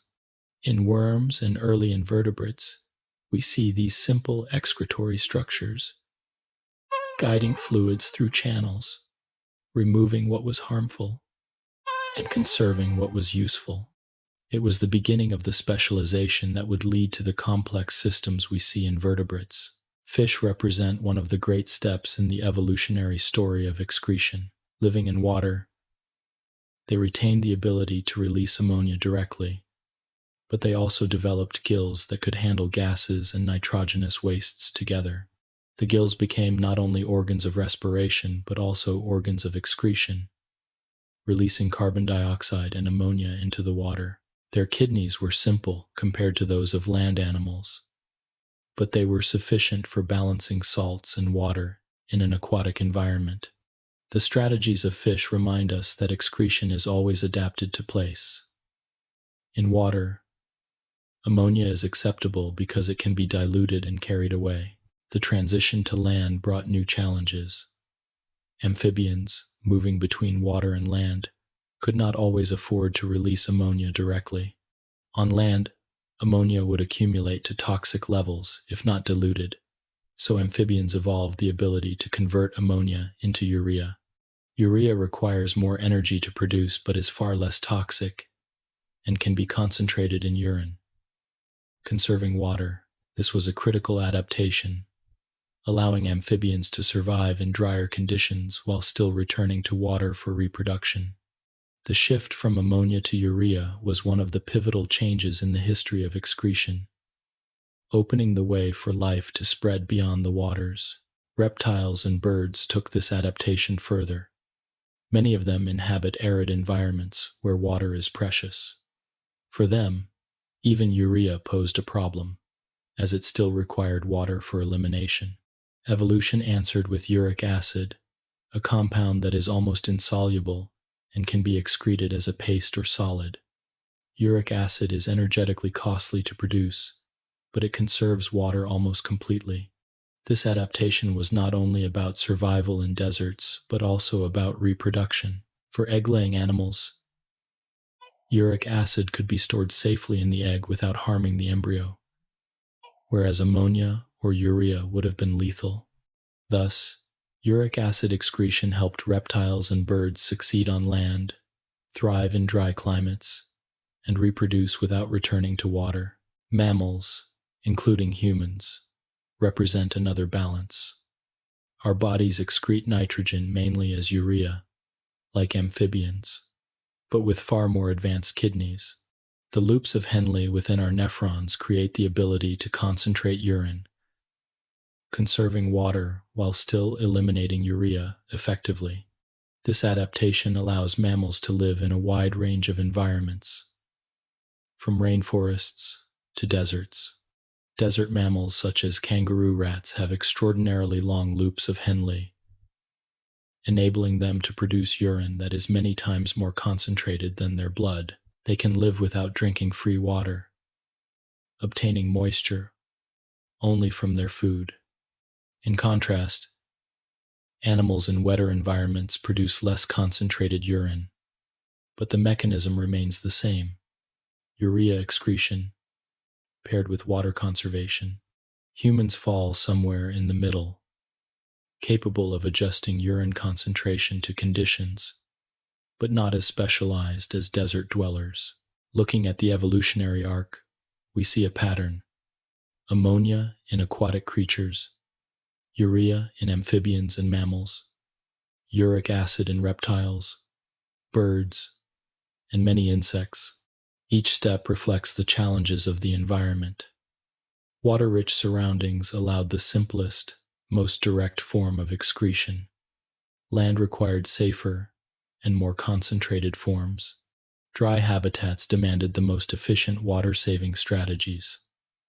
Reproduction added further pressures, shaping which waste forms could be stored or released. Evolution found solutions to each challenge, crafting diversity from a single necessity. The liver's role in excretion also evolved alongside these changes. From the early detoxification of ammonia to the complex processing of bile pigments and toxins, the liver has always been central to balance. Its ability to convert ammonia into urea was one of the great evolutionary advances, allowing animals to live on land without being overwhelmed by their own metabolism. Similarly, the structures of the kidney, from the simple nephridia of worms to the complex nephrons of mammals, illustrate the gradual refinement of excretion.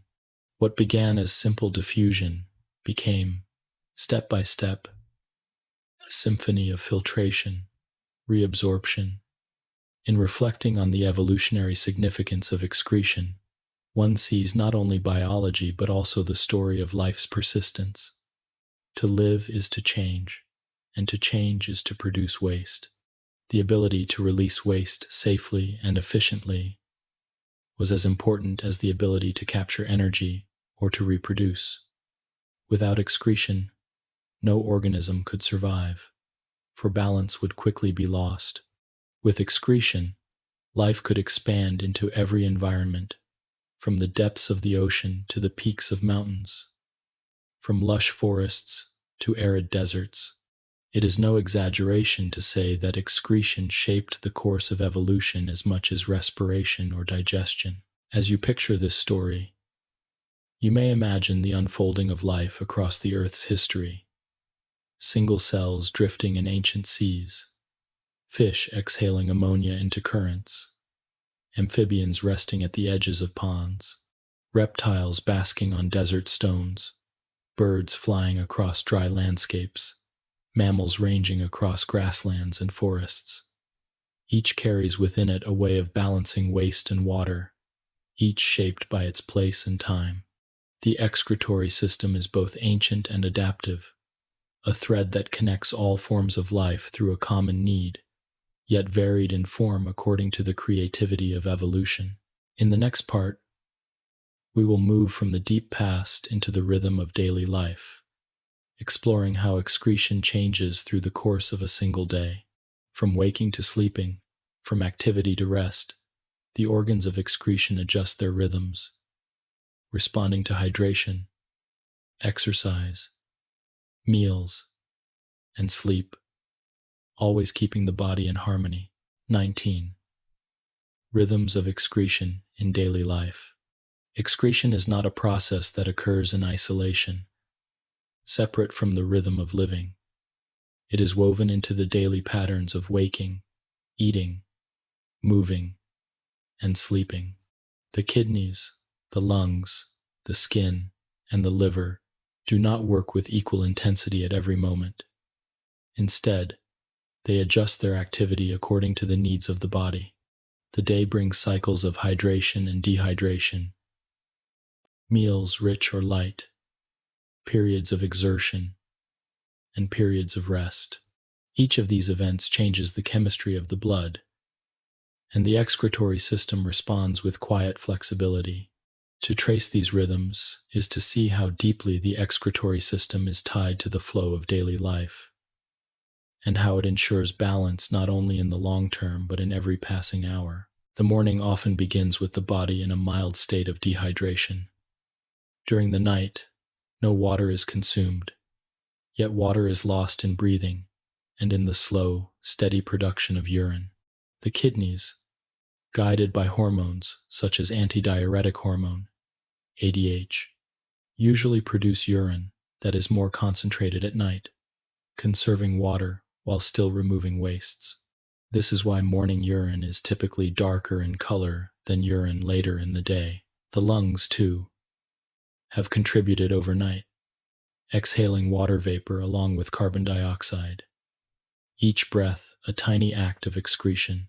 The skin, though less active at night when the body is cooler, still releases some sweat, and the liver has continued its constant work of detoxifying and producing urea, even while the mind rests.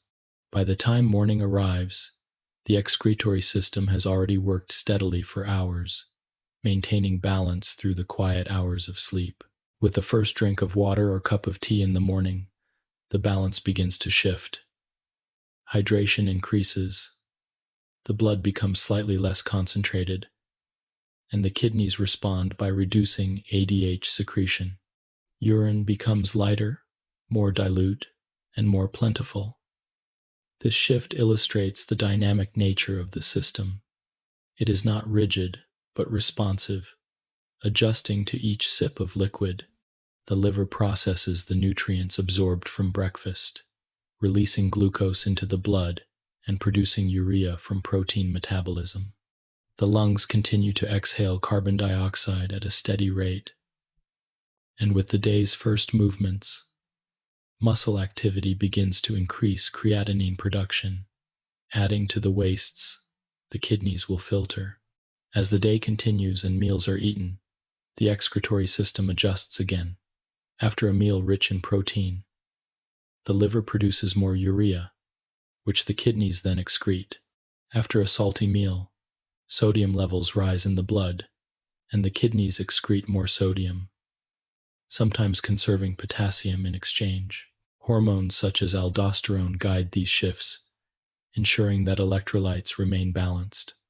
After drinking a large volume of liquid, the kidneys respond with a burst of dilute urine, a quick adjustment to prevent overhydration.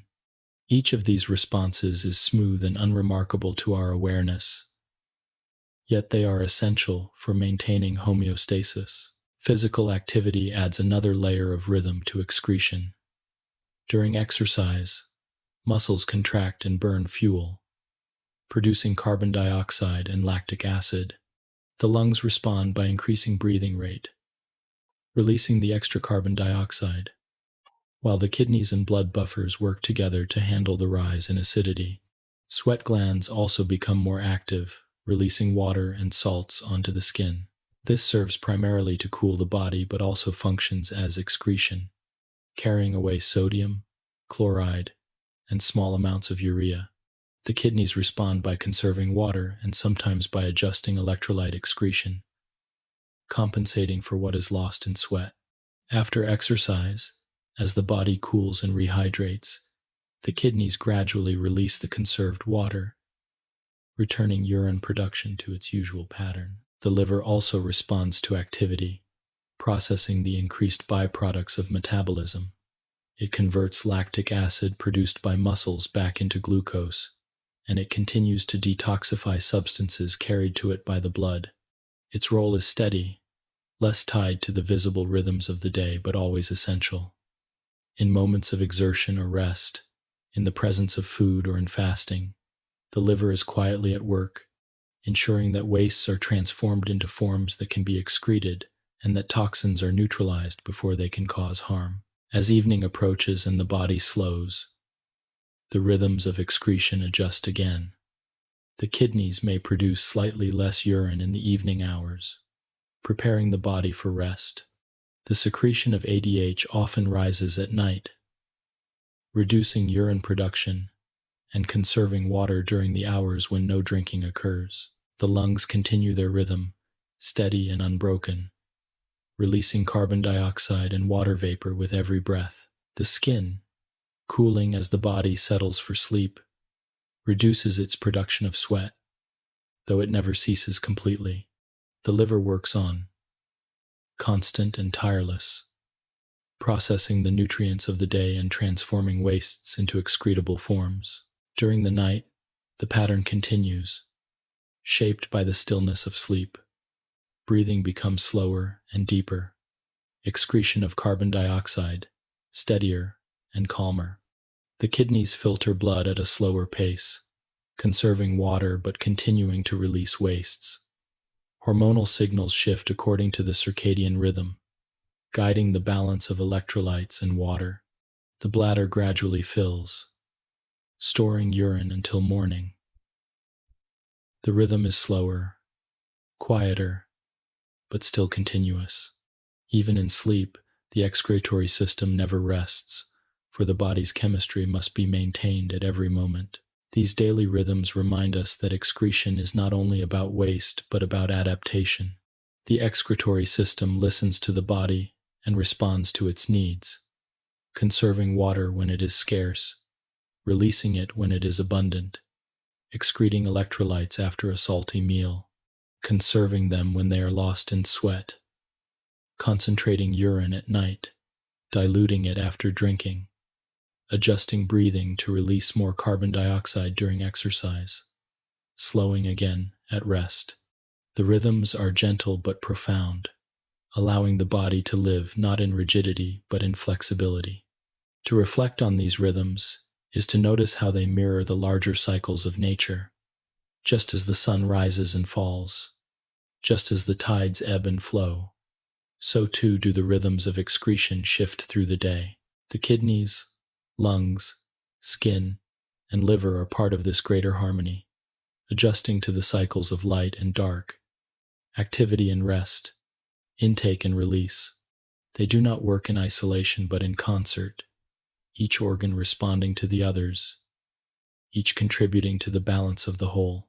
It is soothing to think of this balance as a kind of music, one that plays within the body without our hearing it.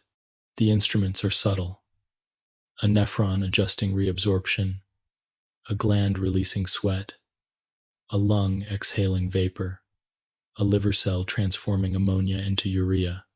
Each instrument plays its part quietly, and together they produce a steady melody, one that carries us through the hours of the day and the stillness of the night.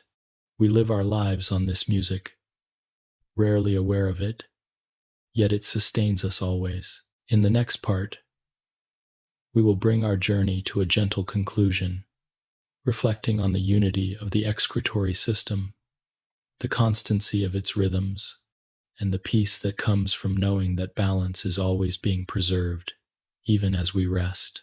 20. A calm conclusion. As we reach the final part of our quiet journey through the excretory system, it is time to pause and reflect on the many pathways we have traveled together.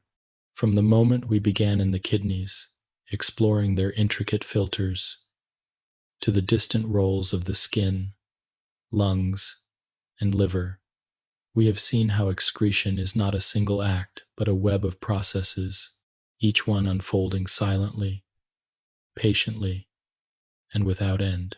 The excretory system is more than the removal of wastes.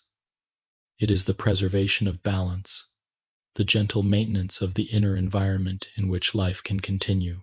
It is a story of harmony, of cycles, and of constancy. And in this final reflection, we may bring its lessons together into a single, soothing whole. The kidneys, which we first considered in detail, remain at the center of this system. They are the guardians of balance, filtering the blood with microscopic precision. Millions of nephrons act like tiny caretakers, each one handling its share of the body's circulation, separating what must be retained from what must be released. With every heartbeat, blood flows into the kidneys, and with every moment, these small filters make decisions that sustain life. The kidneys are ceaseless, working through the day and night, always attentive to the body's state, adjusting water, electrolytes, and wastes so that every cell remains in its proper environment. To picture them is to picture quiet diligence, a labor that never falters. But the kidneys do not act alone. Alongside them, the skin contributes its share. Through the sheen of sweat on the surface, water and salts are released, cooling the body and helping to regulate its internal chemistry. The sweat glands are numerous and humble, each one opening onto the skin with a pore so small it can barely be seen.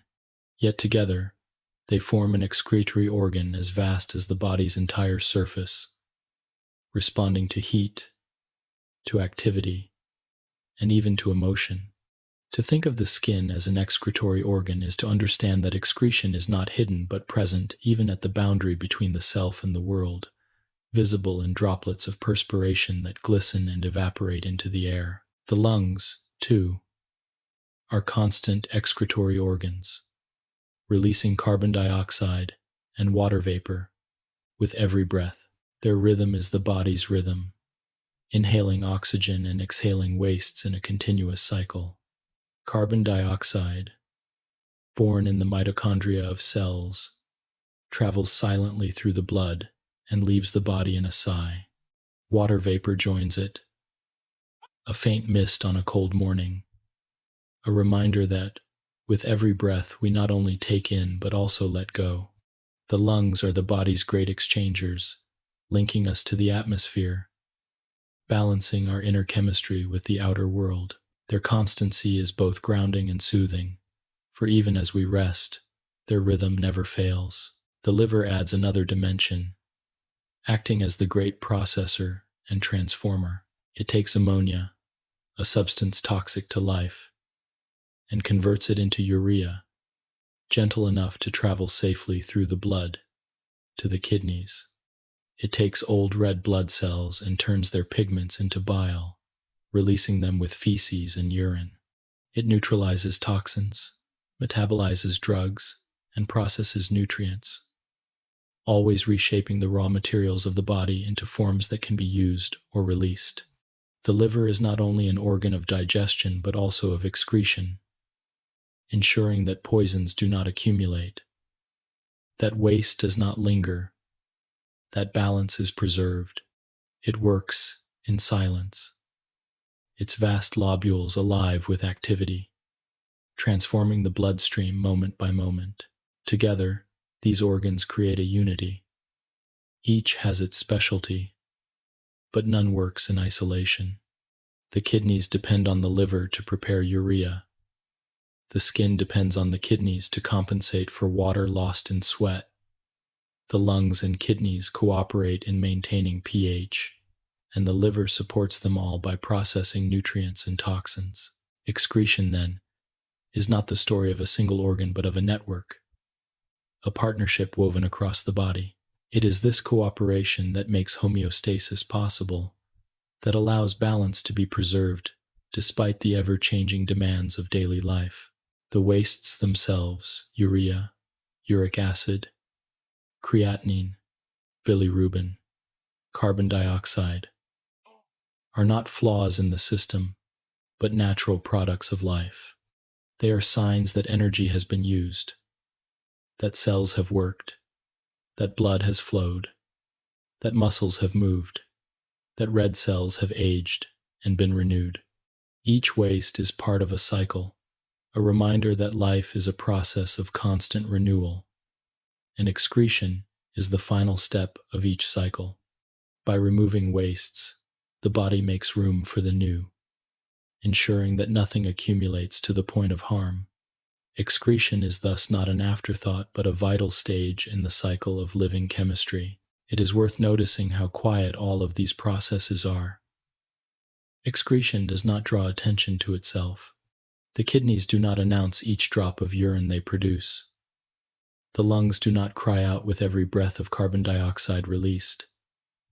The liver does not proclaim each molecule it detoxifies. These organs work silently, their rhythm steady, their diligence constant. They are the quiet custodians of life, always present, always attentive, never seeking recognition. Their work is taken for granted, yet without it, life could not continue for even a day. In this quietness lies a lesson. Balance in life is not always loud or dramatic. It is often the result of small, steady adjustments, carried out moment by moment. The excretory system teaches us this lesson by example, showing how constancy, patience, and cooperation preserve harmony. It is a system that accepts the reality of waste, not as failure, but as a natural outcome, and addresses it not with alarm, but with calm removal. It reminds us that letting go is as essential as holding on, that release is as vital as intake, that balance depends on both. To rest with this thought is to find peace in the rhythms of the body. Even as you lie quietly, the excretory system is at work, kidneys filtering, lungs exhaling, skin breathing through sweat, liver transforming. They do not stop when you sleep. They do not pause when you are unaware. Their constancy allows your constancy. Their balance allows your life. They are the unseen companions of every moment, shaping the inner environment so that you may think, move, rest, and dream. As this gentle lecture draws to a close, you may imagine the body as a vast and quiet landscape, its rivers flowing, its air circulating, its ground renewing itself. Wastes are carried away as leaves drifting down a stream, as clouds moving across the sky, as shadows passing over the earth. Nothing lingers, nothing clings. All is processed, balanced, and released in time. The excretory system is the caretaker of this landscape, ensuring that it remains clear, calm, and steady. And in that steadiness, life is sustained. So the story of excretion is the story of balance. It is the kidneys filtering blood, the skin releasing sweat, the lungs exhaling breath, the liver transforming toxins. It is the waste products themselves, passing gently away. It is the cycles of daily life, the adaptations of evolution, the constancy of homeostasis. It is, in essence, the quiet miracle of the body keeping itself in harmony, moment by moment, day by day. And now, as we close, you may let this thought rest in your mind, that within you, even now, there are silent processes at work, caring for you, preserving your balance, ensuring your well-being. You do not need to guide them. You do not need to think of them, for they are always there, always faithful. With this knowledge, you may allow yourself to relax, to let go, and to drift into the same balance that your body maintains so patiently. The excretory system continues, steady and constant, as you slip into the calm of rest.